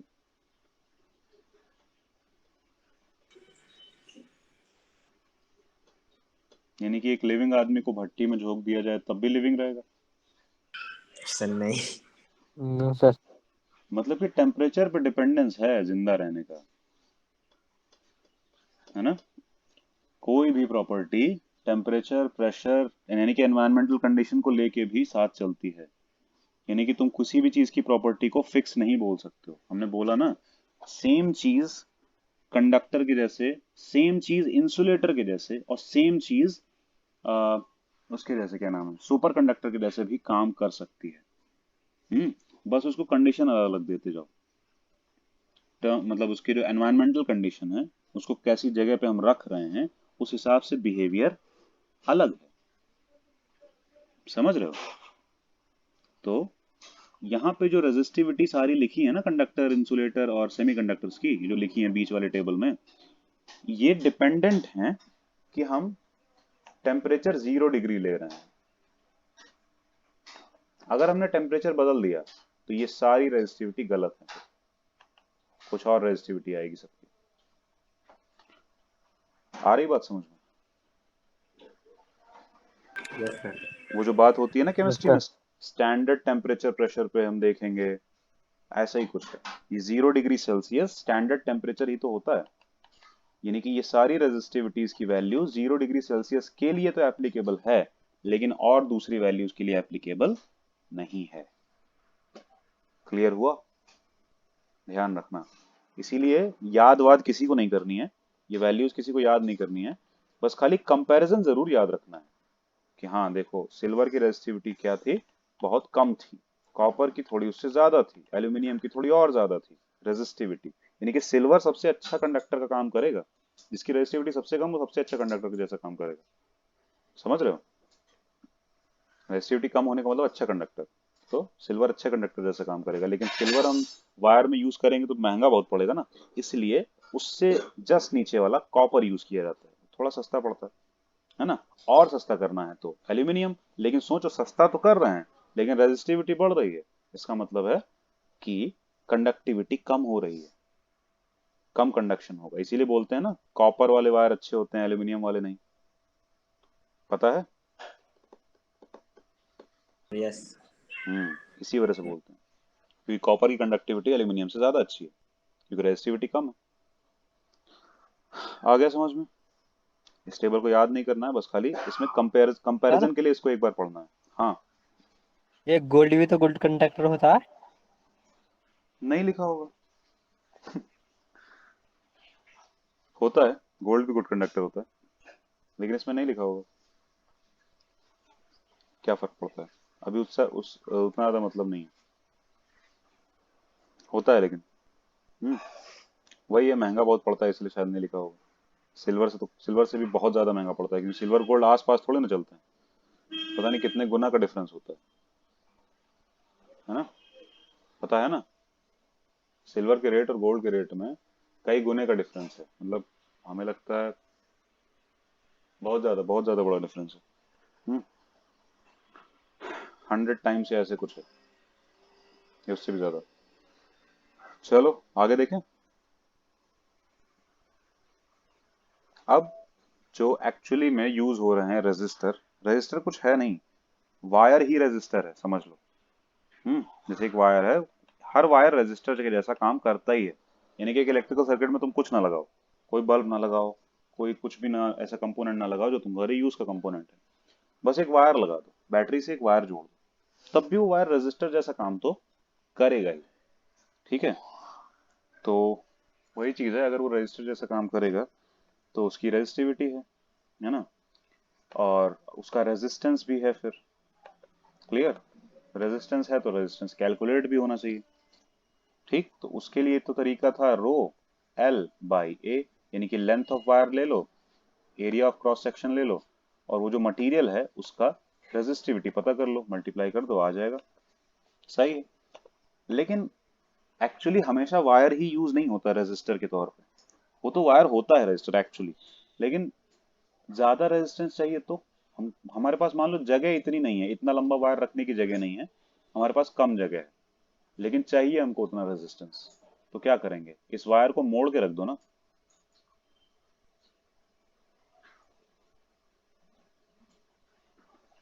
इतना लंबा वायर इतनी दूर में आ जाएगा आराम से।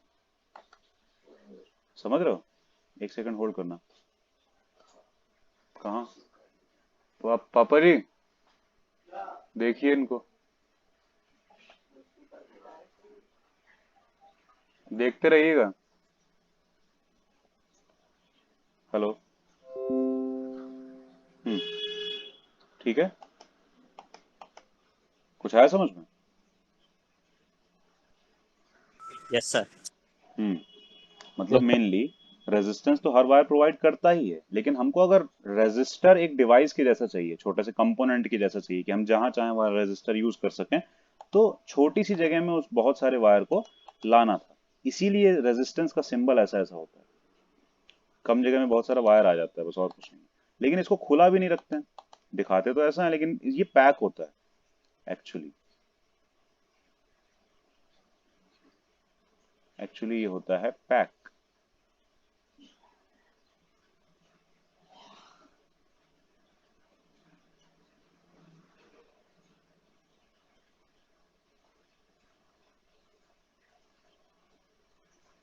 कुछ ऐसे बॉक्स टाइप के, उसमें बॉक्स नहीं, मतलब ये सिलेंड्रिकल है, गोल गोल घुमा हुआ है।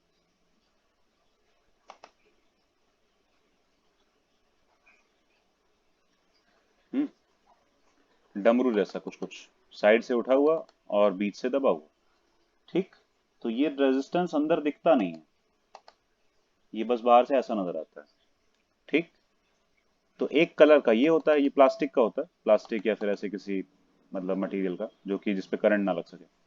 और इस पे क्या किया जाता है, कलर की स्ट्रिप्स बनाई जाती हैं ऐसे ऐसे करके।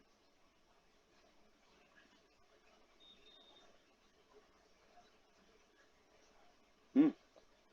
मतलब ये कलर वाली स्ट्रिप्स हैं, पट्टियां बनी होती हैं। मतलब इस पे लिखा नहीं होता है कि ये कितने ओम का रेजिस्टर है। रजिस्टर होगा तो ओम में ही होगी नहीं उसकी यूनिट। कितने ओम का रजिस्टर ये लिखा नहीं होता है, इन कलर स्ट्रिप से पता चलता है। कलर को देख के समझ में आता है, कलर को देख के तुम कैलकुलेट कर सकते हो कि कोई भी रजिस्टर कितने ओम का है। समझ रहे हो? Yes sir. और उसका एक पूरा सिस्टम होता है। क्या हुआ, प्रियांशु चला गया था क्या? सर नहीं, वो रिकनेक्ट करा, नेट दिक्कत कर रहा था, आपकी आवाज नहीं आ रही थी। अच्छा अच्छा, क्या नहीं सुना फिर? सही तो समझ में आ गया कि वायर को फोल्ड करके रख दो और उसको कवर कर दिया जाता है। और उसमें पट्टियां बना दी जाती हैं कलर वाली, कलर की। ठीक है। स्ट्रिप्स बना दी जाती हैं, और उस स्ट्रिप से पता चलता है कि वो कितने ओम का रेजिस्टर है। उस पर लिखा नहीं जाता है, रेटिंग नहीं लिखी जाती है कि इतने ओम उतने ओम, ऐसे लिखा नहीं जाता है। इन स्ट्रिप से पता चलता है कि वो एक्चुअली कितने ओम का रेजिस्टर है। समझ रहे हो? Yes clear? सर। और इसका भी एक सिस्टम है कि कैसे ये स्ट्रिप देख के पता लगाएंगे, तुम कैसे पता लगाओगे, हम कैसे पता लगाएंगे, ये सिस्टम है। इतने कलर की स्ट्रिप बनाई जाती हैं। 4 स्ट्रिप बनी होंगी, 3 या 4। चौथी नहीं बनी है तो नो कलर वाला हो जाएगा अपने आप, फोर्थ वाली। लेकिन 4 स्ट्रिप बनती हैं, मतलब अगर चौथी नहीं बनी तो 3 तो बनती हैं, 3 से कम नहीं बनती। 3 बनी है, चौथी नहीं है, तो नो कलर को हम लेके चलेंगे। लेकिन अगर चारों बनी है तो बनी होंगी, है ना, डिफरेंट कलर्स की। लेकिन 3 कम से कम बनेंगी, और उन तीनों से हम रेजिस्टेंस की वैल्यू को पता करेंगे। क्लियर? और इनका ऑर्डर होता है, इन सबका अपना नंबर है। जैसे ब्लैक को नंबर मिला हुआ है 1, सॉरी 0, ब्राउन को नंबर मिला है 1, रेड को 2, ऑरेंज को 3, येलो को 4, ग्रीन को 5, ब्लू को 6, वॉयलेट को 7, ग्रे को 8 और व्हाइट को 9। ठीक है, ये नंबर मिले हैं। और फर्स्ट एंड सेकेंड स्ट्रिप इन्हीं से बनेगी। ठीक है, फर्स्ट एंड सेकेंड, जो पहली और दूसरी स्ट्रिप होगी ना वो इन दोनों से, इन्हीं वाले कलर में से किसी को चूज करके बनेगी। बात आ रही समझ में? दो यस सेम सर। दो सेम कलर भी चुन सकते हैं, बिल्कुल। अलग अलग भी चुन सकते हैं। ठीक है, इनमें से कोई दो कलर चुन लो और पहली दो स्ट्रिप बन जाएंगी। अब बची बाकी दो स्ट्रिप की बात। हम्म तो नहीं, तीन भी बन सकती हैं, इससे तीनों भी बन सकती हैं, first second and third, first भी सेकंड भी एंड थर्ड भी, तीनों बन सकती हैं, स्टार्टिंग की तीन। और लास्ट वाली या तो गोल्ड या सिल्वर होगी और या फिर कोई कलर नहीं होगा। समझ रहे हो? लास्ट वाली स्ट्रिप या तो गोल्ड की होगी या सिल्वर की होगी या किसी भी कलर की नहीं होगी। फोर्थ स्ट्रिप की बात कर रहे हैं। हम्म गोल्ड और सिल्वर जो है वो या तो थर्ड पे आएंगी और या तो फोर्थ पे आएंगी। समझ रहे हो? Yes sir. गोल्ड और बिल्कुल। सिल्वर थर्ड पे आएगी या फोर्थ पे आएगी। कभी भी फर्स्ट सेकंड पे गोल्ड सिल्वर नहीं बने मिलेगी। फर्स्ट सेकंड पे ऊपर जो कलर दिए हैं 10, उनमें से कोई ना कोई बनेगी। और ये कलर किस बेसिस पे डिफाइन है, खुद ही देखो, 10 नंबर होते हैं। ठीक है, 0 से लेके 9 तक नंबर में सारे नंबर्स बनाए जा सकते हैं और कुछ नहीं है। समझ रहे हो ना? तो 0 से लेके 9 तक के नंबर्स को लिया गया है, उसमें कलर में डिवाइड कर दिया गया है। कुछ ऐसा अलग सा नहीं है जो तुम लोगों को समझ में नहीं आएगा। ठीक, बस वही है। तो याद बस ये रखना पड़ेगा किसी तरह से। अब इसके अपने अपने सबके तरीके होते हैं कैसे याद रखेंगे कि कौन सा नंबर क्या है, बनता कैसे है। अब जैसे पहली स्ट्रिप, दूसरी स्ट्रिप, तीसरी स्ट्रिप और चौथी स्ट्रिप, तुम लोग बताओ कौन सा कलर ले लें। नो कलर सिर्फ फोर्थ में आ सकता है। समझ रहे हो? लास्ट में, और भी आ सकता है, जरूरी नहीं आएगा ही, क्योंकि फोर्थ में गोल्ड सिल्वर में से भी तो कोई आ सकता है ना। अब तुम लोग बताओ क्या कॉम्बिनेशन लें, फिर हम रेजिस्टेंस बताएंगे निकाल के। सर अगर 1 2 3 तीनों डिफरेंट कलर ले ले तब भी निकल जाए ना? हाँ, को कैसा भी, कुछ भी। सर तो ग्रीन ब्लू वॉलेट ले लो तो फिर 1 2 3। चलो, इसमें लिया ग्रीन। एक मिनट, लिखें कैसे, थोड़ा दूर दूर ले लेते हैं ताकि लिख पाए। चलो, इसमें लिया ग्रीन, इसमें लिया ब्लू और इसमें लिया वॉयलेट। ठीक है, यस। फोर्थ वाले पे क्या लें? तो फोर्थ वाले पे सिल्वर। सिल्वर। ठीक है, अब ध्यान देना कि कैसे हम रेजिस्टेंस निकालेंगे। हद से ज्यादा मजाक वाली चीज है ये।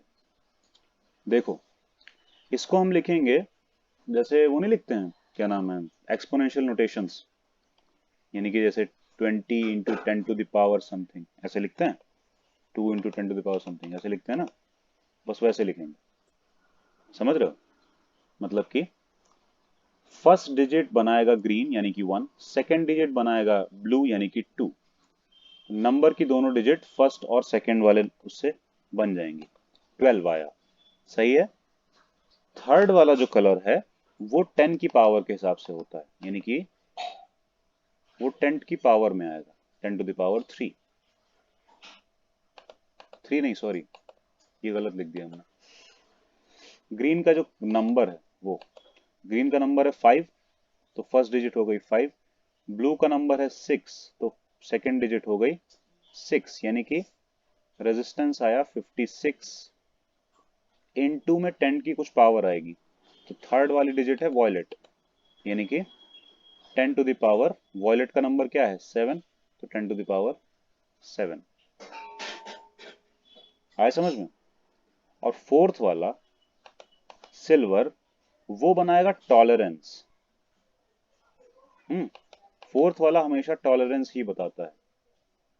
ठीक है, तो वो बनाएगा टॉलरेंस, और टॉलरेंस प्लस माइनस में लिखा जाता है, यानी कि ये कितना टॉलरेट कर सकता है, कितना एक्स्ट्रा हम ले सकते हैं। जैसे कि रेजिस्टेंस जो है इसका थोड़ा ज़्यादा थोड़ा कम रहेगा। इसलिए लेते हैं क्योंकि टेम्परेचर, जैसे हम लोग एक ही वायर को सर्दियों में भी गर्मियों में भी यूज कर रहे होते हैं, ऐसा तो है नहीं सर्दी गर्मी में चेंज करते हैं हम उसको जाके। तो इस चक्कर में एक टॉलरेंस लेना पड़ता है कि अगर वायर ठंडा किया जाए तो उसका रेजिस्टेंस कितना बदल सकता है, मतलब कितना कम हो सकता है।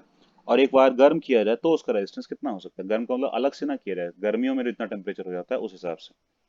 तो ये टॉलरेंस इसीलिए होता है कि प्लस माइनस इतना। आई बात समझ में? तो सिल्वर के लिए टॉलरेंस कितना है, 10। तो हम लिखेंगे +-10%। टॉलरेंस को परसेंटेज में लिखते हैं और प्लस माइनस करके लिखते हैं। इसका मतलब है इतना ओम स्टैंडर्ड तरीके से है, लेकिन थोड़ा टेम्परेचर कम करने से इसका 10% कम भी हो सकता है, और टेम्परेचर बढ़ाने से इससे 10% ज्यादा भी हो सकता है रेजिस्टेंस। अब आई बात समझ में? Yes sir. डाउट है तो बताओ कि ये कैसे आ गया। ये तो समझ में आ गया, पर सर जैसे आप बता रहे हो कि रेजिस्टेंस टेम्परेचर पर डिपेंड करता है। वो अभी आ गया है, ये देखो। इसके बाद वाला है ना, temperature dependence of resistivity. Resistivity depend कर जाएगी तो रेजिस्टेंस भी डिपेंड कर जाता है। ठीक है। सर हाँ। ये के ओम का रेजिस्टेंस बना, क्या? कितने ओम का रेजिस्टेंस है ये अब जो आपने निकाला? ये लिखा तो है 56 × 10⁻⁷ ओम का। 56 × 10⁻⁷ ओम। और ये सिर्फ प्लस माइनस टॉलरेंस लिखा हुआ है कि 10% ज्यादा या 10% कम भी इससे रेजिस्टेंस हो सकता है। ठीक है। 10% कम या 10% ज्यादा। क्यों? क्योंकि अलग अलग टाइम पे यूज कर रहे हैं इसको। समझ रहे हो? Yes sir.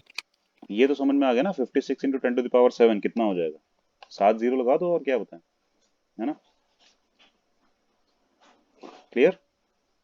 Yes sir. बस यही है। पूरी तरह समझ में आया सबको, दोनों को अच्छे से कैसे निकालेंगे रेजिस्टेंस। लेकिन ध्यान रखना ये टेबल मिलती नहीं है वहां, है? ये टेबल वहां नहीं मिलती है, हमको याद रखनी पड़ती है टेबल। ठीक। तो जैसे चाहो वैसे याद रख सकते हो, अलग अलग तरीके हैं, नेट पे देख लेना, सर्च कर लेना इसको कैसे याद रखा जाता है। कई लोग अलग अलग तरह से नाम वाम बना के याद रखते हैं इसको। जैसे केमिस्ट्री की नहीं टेबल में हम लोग एलिमेंट याद करते हैं ग्रुप में, ऐसा ही कुछ समझ लो।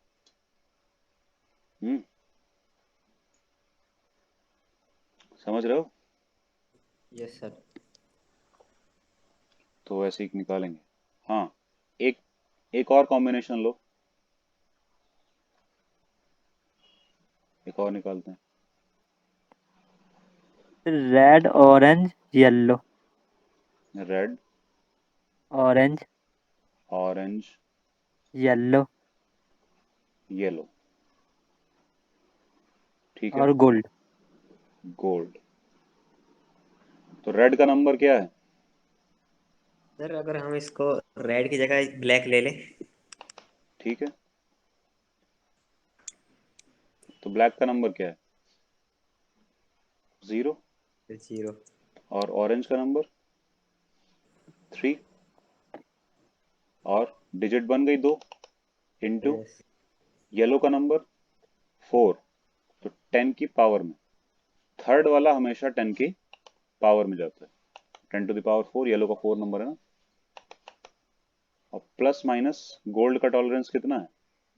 5%। तो प्लस माइनस 5%, यानी कि 3 × 10⁻⁴ प्लस माइनस 5%। 3 × 10⁻⁴ ओम हो गया। समझ में आई बात? Yes sir. तुषार, क्लियर है? Yes sir. बना पाओगे ना आप आराम से? और लेके देख लो। No colour. सर हम एक कलर को 3 बार रिपीट कर सकते हैं ना? कर सकते हैं, बताओ। जैसे ब्लैक को ही हम 3 बार तीनों ले लें। वैसा रजिस्टर बनेगा ही नहीं। बात ये है ना, 0 0 × 10⁻⁴। सर ये तो मैं ये सोच रहा इसका 0 0 आएगा, ये तो हाँ। रेजिस्टेंस रहेगा ही नहीं। बनेगा नहीं ना, नहीं बनेगा, का है नहीं मतलब, हाँ वैसे नहीं बनेगा। वही चक्कर है। तो मतलब रेजिस्टेंस नहीं बनेगा, इसीलिए सारे ब्लैक तुमको मतलब नहीं नजर आएंगे किसी एक्चुअल रजिस्टर में। इससे ये भी तो अच्छा। लॉजिक निकलता है ना। इसका मतलब है ऐसा कोई रजिस्टर तुमको नहीं मिलेगा जिसमें सारी स्ट्रिप ब्लैक हो, है ना। क्योंकि सारी ब्लैक होंगी तो फिर तो रेजिस्टेंस आएगा ही नहीं, मतलब बन ही नहीं सकता ऐसा register. Clear. Yes sir. Company बनाती है ना, तो कंपनी तो ये देख के बनाएगी कि जितना है उस हिसाब से कलर लें। समझ रहे हो। क्लियर हो गया। और भी ले सकते हैं, तुम लोगों ने एक तरह का कॉम्बिनेशन नहीं लिया, हमने बोला था गोल्ड सिल्वर थर्ड पे भी आ सकता है। तो ऐसा कोई कॉम्बिनेशन लो जिसमें फर्स्ट सेकंड पे ये लो, थर्ड पे गोल्ड या सिल्वर में से कोई लो, और फोर्थ पे भी गोल्ड सिल्वर या नो कलर में से कोई लो। बताओ। तो ले लीजिए ब्राउन और ब्लू। एक सेकेंड, ब्राउन, ब्लू, और गोल्ड और नो कलर। गोल्ड और नो कलर। ठीक है। तो ब्राउन कितना है, वन। Number one. ब्लू का कितना है, 6। 6, यानी कि 16 इनटू गोल्ड का कितना है। गोल्ड का इसमें देखकर देखो उसका नंबर नहीं दिया है, लेकिन उसमें 10 की पावर में तो दिया है ना। और ये थर्ड वाले को 10 की पावर में ही तो रखते हैं, 10 टू द पावर -1। आई बात समझ में। और फिर प्लस माइनस 20%, नो कलर है तो। क्लियर हुआ। Yes sir. ऐसा भी रजिस्टर हो सकता है। ठीक है। तो जैसे भी रजिस्टर जो बनते हैं इन्हीं की तरह कलर कोडिंग की जाती है, और इसीलिए इसको कलर कोड्स बोला जा रहा है, क्योंकि ये कोड जैसा ही तो है। जिसको इसके बारे में नहीं पता है कि इन कलर्स का मीनिंग क्या है, वो तो समझ ही नहीं पाएगा क्यों ये पट्टियां बनी हुई हैं। वो सोचेगा डिजाइन बना दिया होगा, खाली लग रहा होगा तो पेंट कर दिया होगा, है ना। लेकिन ये क्या है, कलर कोड। आया समझ में अच्छे से, तो ध्यान से इसको सर करना सीख जाना। क्लियर। आगे चलें अब। Yes sir. देखो, अब देखते हैं टेम्परेचर डिपेंडेंस ऑफ रेजिस्टिविटी, है ना, कि टेम्परेचर कैसे रेजिस्टिविटी पे डिपेंडेंट है। हम्म। टेम्परेचर जो है रेजिस्टिविटी पे कैसे डिपेंडेंट है, उल्टा है वैसे। रेजिस्टिविटी टेम्परेचर पे कैसे डिपेंडेंट है, क्योंकि रेजिस्टिविटी क्या है, प्रॉपर्टी ऑफ मटेरियल, और सेम मटेरियल अलग अलग टेम्परेचर पे अलग अलग रेजिस्टिविटी शो कर रहा है। इसीलिए हम कह रहे हैं कि रेजिस्टिविटी टेम्परेचर पे डिपेंडेंट है। ठीक है। अभी देखते हैं कैसे। एक सेकंड होल्ड करना। क्या हो रहा है, अरे ये काहे फोन कर रहे हो? तबीयत नहीं सही लग रही है। सही है। सही बताइए। सही है।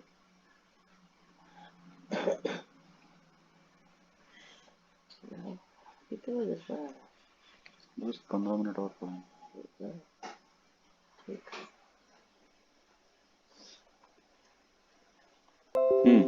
देखो, तो क्यों डिपेंड करती है टेम्परेचर पे, उसका प्रॉपर रीजन ये है, क्योंकि पता नहीं पिछले साल तुम लोग का उतना सही से नहीं गया होगा, पता है हमको, लेकिन फिर भी इतना पता है कि गर्मी में कोई भी चीज एक्सपैंड करती है। मतलब कि अगर हम टेम्परेचर बढ़ाते हैं तो हर चीज का साइज जो है थोड़ा सा बढ़ता है, यस। पता है ना। यस और अगर हम सर। टेम्परेचर कम करते हैं तो श्रिंक होता है, थोड़ी सी छोटी हो जाती है चीज। ये भी पता है। Sir yes. तो यस सर। इसी चीज की बेसिस पे खुद सोचो, फर्क पड़ेगा नहीं, चीजों के साइज में फर्क पड़ता है, साइज में सोचो कैसे फर्क पड़ सकता है। एक सॉलिड के साइज में कैसे फर्क पड़ जाएगा, जबकि हम लोग तो बोलते हैं सॉलिड का तो साइज शेप बिल्कुल फिक्स होता है। फिर फर्क पड़ने का मतलब क्या, क्या हो रहा है। सर एक जैसे वायर होता है ना, हम्म। अगर वो गर्मियों में धूप में लग रहा है तो हेलो। हाँ हेलो बोलो। तो सर जैसे एक वायर है, वो धूप में है, तो सर हम्म। वो गर्मियों में थोड़ा स्ट्रेच हो जाता है, उसके साइज में अंतर आ जाता है। हम्म तो सोचो ना, साइज में तो अंतर आ जाता है, लेकिन तुम मॉलिक्यूलर लेवल पे सोचो क्या होता होगा, कैसे वो फैल गया, कैसे उसने ज्यादा स्पेस कवर कर लिया। अच्छा एक बात बताओ, देखो, मास तो बदल नहीं जाएगा उसका,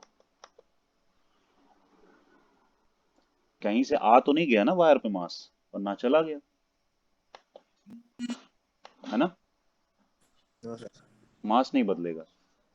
लेकिन तुम कह रहे हो साइज बदल गया, तो साइज बदल गया तो वॉल्यूम नहीं बदल जाएगा, सर यस। है ना।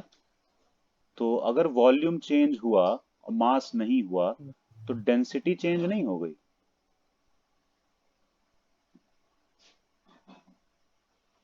एक चीज नहीं बदली, एक चीज बदल गई, तो डेंसिटी क्या हुआ, चेंज हो गई ना। और तुमने कहा वॉल्यूम बढ़ा, टेम्परेचर बढ़ाने से वॉल्यूम बढ़ गया, स्पेस ज्यादा कवर किया उसने, है ना। तो डेंसिटी को तो डिक्रीज हो जाना चाहिए, क्योंकि इनवर्सली प्रोपोर्शनल दिख रहा है ना साफ साफ। Sir yes. तो डेंसिटी डिक्रीज होने का मतलब क्या होता है, क्या होती है डेंसिटी? सर मास पर वॉल्यूम। नहीं, वो तो अलग बात है, डेंसिटी क्या होती है वैसे, किस प्रॉपर्टी को हम लोग डेंसिटी बोल रहे होते हैं, कैसे कहेंगे कि कोई चीज डेंस ज्यादा है या कम? सर उसके अंदर जितना एरिया उसने ऑक्यूपाई कर रखा है। उसके अंदर किसने कितना ऑक्यूपाई कर रखा है मतलब? जैसे अगर हम तुमसे पूछें सीधे शब्दों में कि वाटर और शुगर वाले वाटर में, मतलब जिसमें शुगर घोला हुआ है, और जो सिंपल वाटर है, उन दोनों में किसकी डेंसिटी ज्यादा होगी? सर नॉर्मल वाटर की। क्यों? सर जो शुगर मिलने के बाद उसकी मतलब हैवी रहेगा वो वाटर जो नॉर्मल वाटर है।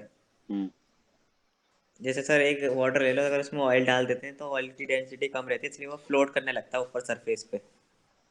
वो अलग और बात है, वही वाटर, और वाटर लेकिन नीचे रहता है। लेकिन अगर उसमें शुगर डालेंगे ना, तो डेंसिटी बढ़ जाएगी, कम नहीं होगी। देखो, डेंस होने का मतलब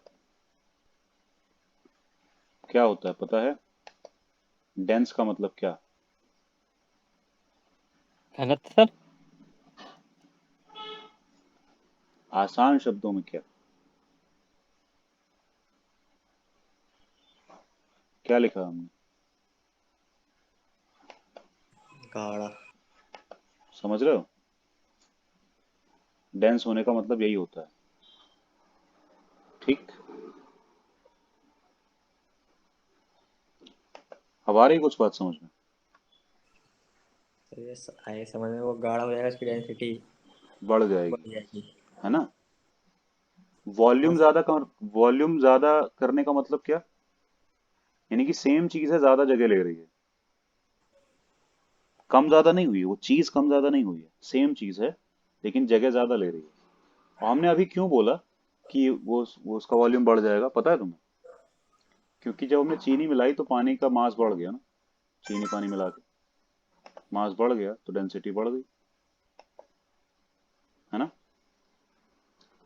लेकिन अगर उतना ही चीनी पानी थोड़ा वॉल्यूम बढ़ा ले, सेम है, ना एक्स्ट्रा पानी मिलाया, ना एक्स्ट्रा चीनी मिलाई, ना पानी कम किया, ना चीनी कम की, कुछ नहीं किया, सिर्फ वॉल्यूम को बढ़ा दिया थोड़ा सा, ज्यादा जगह में, अगर ऐसा हो पाए तो डेंसिटी कम हो जाएगी।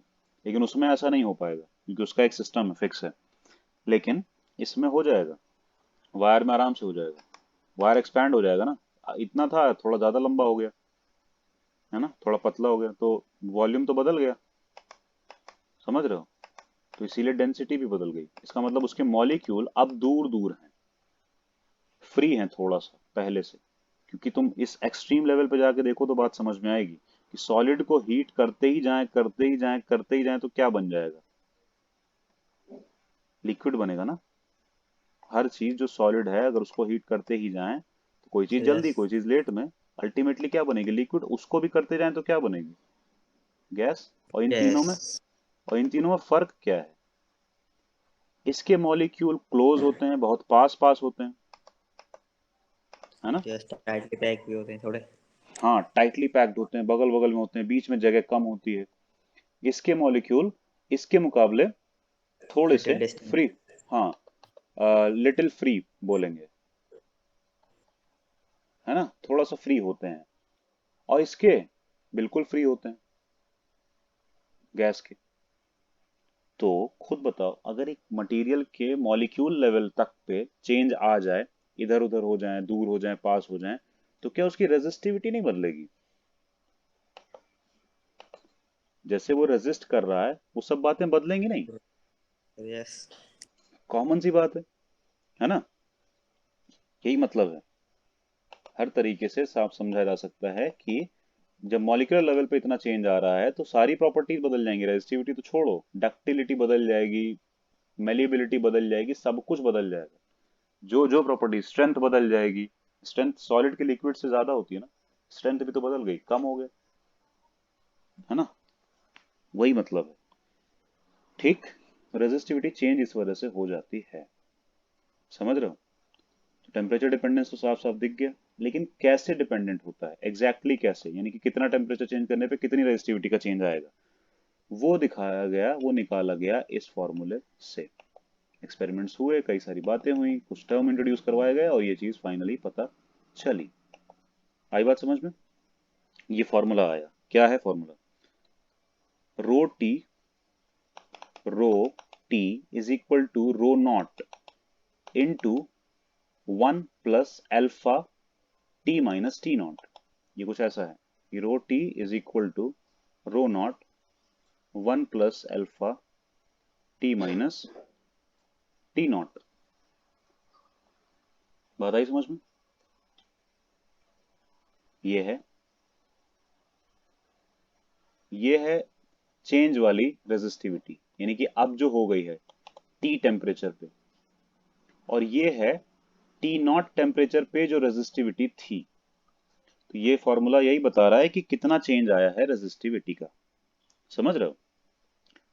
और रेजिस्टिविटी होती किस में? ओम मीटर में होती है। तो यानी कि मान लो पहले 5 ओम मीटर थी, ठीक है, अब हो गई कुछ 10 ओम मीटर या कुछ 6 ओम मीटर, ऐसे हो गई है।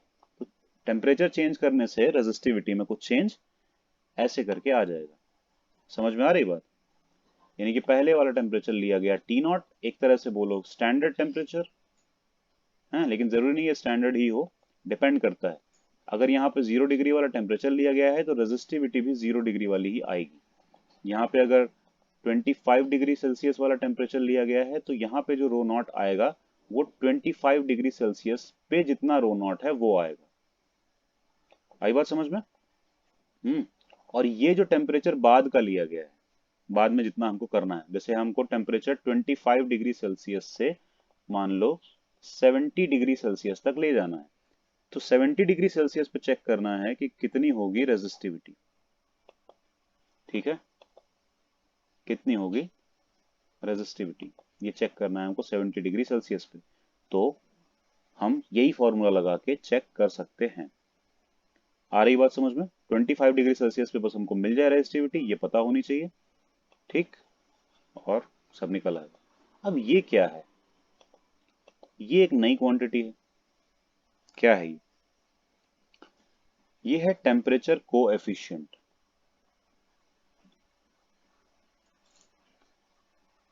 टेम्परेचर कोएफिशिएंट, हम्म, इसका नाम है। क्यों बोला गया? कोएफिशिएंट किसको बोला जाता है, याद है? किसने किसने ये इक्वेशंस पढ़ी हैं?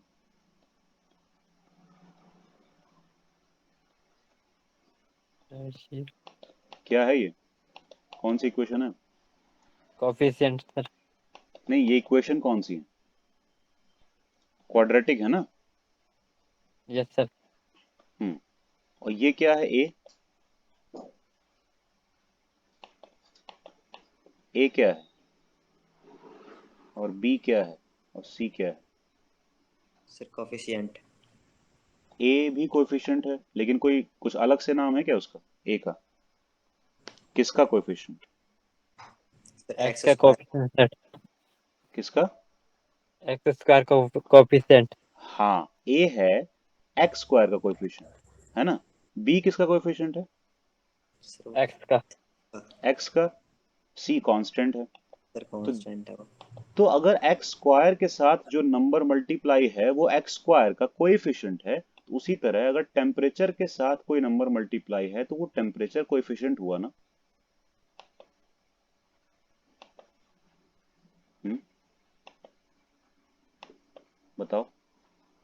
तो समझ नहीं आया, रिपीट करना दोबारा। एक्स स्क्वायर के साथ एक नंबर मल्टीप्लाइड है, वो एक्स स्क्वायर का कोएफिशिएंट बोला जाएगा। तो टेम्परेचर के साथ अगर एक नंबर मल्टीप्लाई रखा जाए तो उसको क्या बोलेंगे? टेम्परेचर का कोएफिशिएंट। Yes sir. अब आया ना समझ में? सोचो ये एक्स टेम्परेचर था, तब तुम क्या बोलते कि बी क्या है? टेम्परेचर का कोफिशिएंट। कोएफिशिएंट। अब आई बात समझ में? तो सिंपल लॉजिक है उसके नाम के पीछे कि इसको क्यों टेम्परेचर कोएफिशिएंट बोला गया है, क्योंकि ये टेम्परेचर वाली क्वांटिटी से मल्टीप्लाइड एक नंबर है। हम्म, एक सिर्फ नंबर है, यानी कि इसकी कोई यूनिट नहीं है। क्यों बोल रहे हैं इसकी कोई यूनिट नहीं है? वैसे यूनिट है, 1 अपॉन टेम्परेचर इसकी यूनिट है। ध्यान देखना कैसे। Rho T is equal to rho naught 1 plus alpha T minus T naught है। पहली बात तो अगर लेफ्ट में रो टी है, यानी कि लेफ्ट में रेजिस्टिविटी है, तो राइट में भी पूरा का पूरा रेजिस्टिविटी ही होना चाहिए। राइट में कुछ और नहीं हो सकता, क्योंकि तब इक्वालिटी नहीं आएगी। कभी भी हम लोग मास को टाइम से इक्वल कैसे कर देंगे? नहीं कर सकते ना। मास को मास से इक्वल किया जा सकता है। तो वैसे रेजिस्टिविटी अगर लेफ्ट में है तो राइट में भी कंप्लीट टर्म रेजिस्टिविटी ही होना चाहिए। इसका मतलब ये रो तो रेजिस्टिविटी हो गई, बाकी सारा क्या है? कांस्टेंट।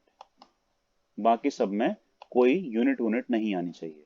तो वन तो इस चीज को फॉलो कर रहा है कि वन में कोई यूनिट नहीं है, ठीक है।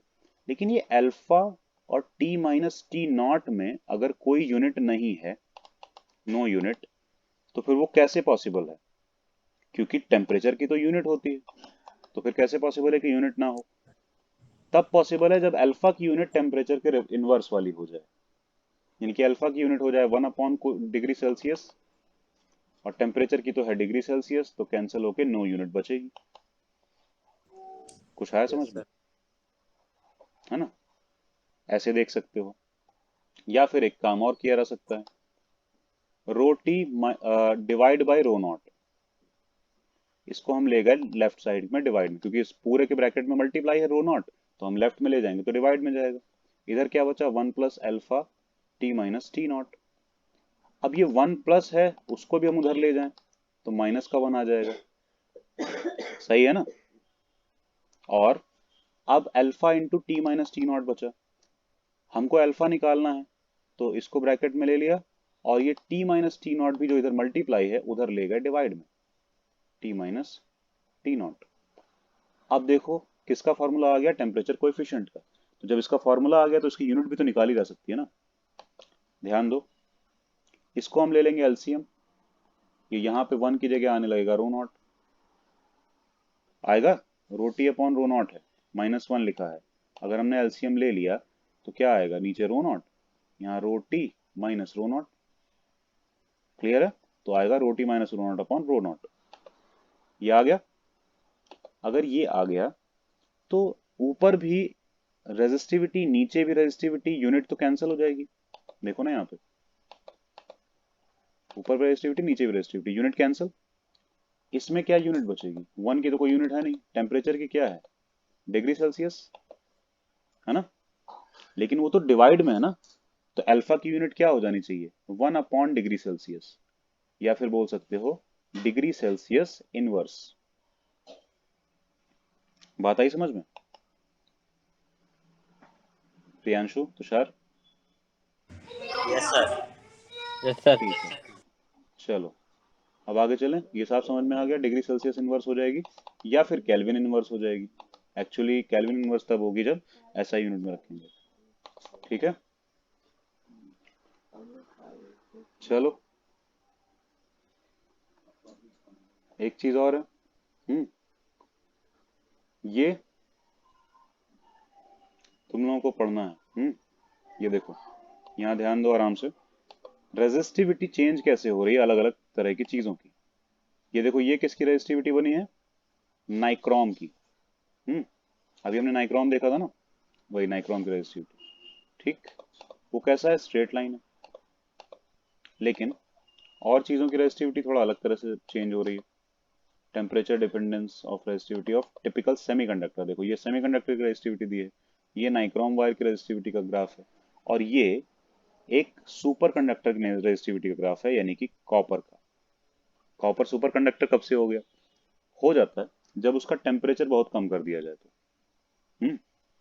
टेम्परेचर बहुत कम कर देने पे, बहुत ठंडा करने पे वो सुपर कंडक्टर जैसा काम करने लगता है, कंडक्टिविटी बहुत बढ़ जाती है और रेजिस्टिविटी बहुत कम हो जाती है उसकी।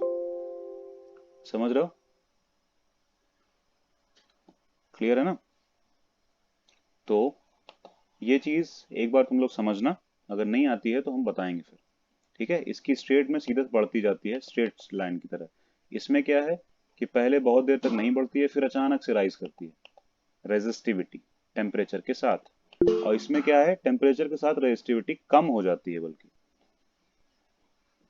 समझ रहे हो, आवाज आ रही है ना सबको। हेलो तुषार। Yes sir. हाँ, सुनाई दे रहा है ना।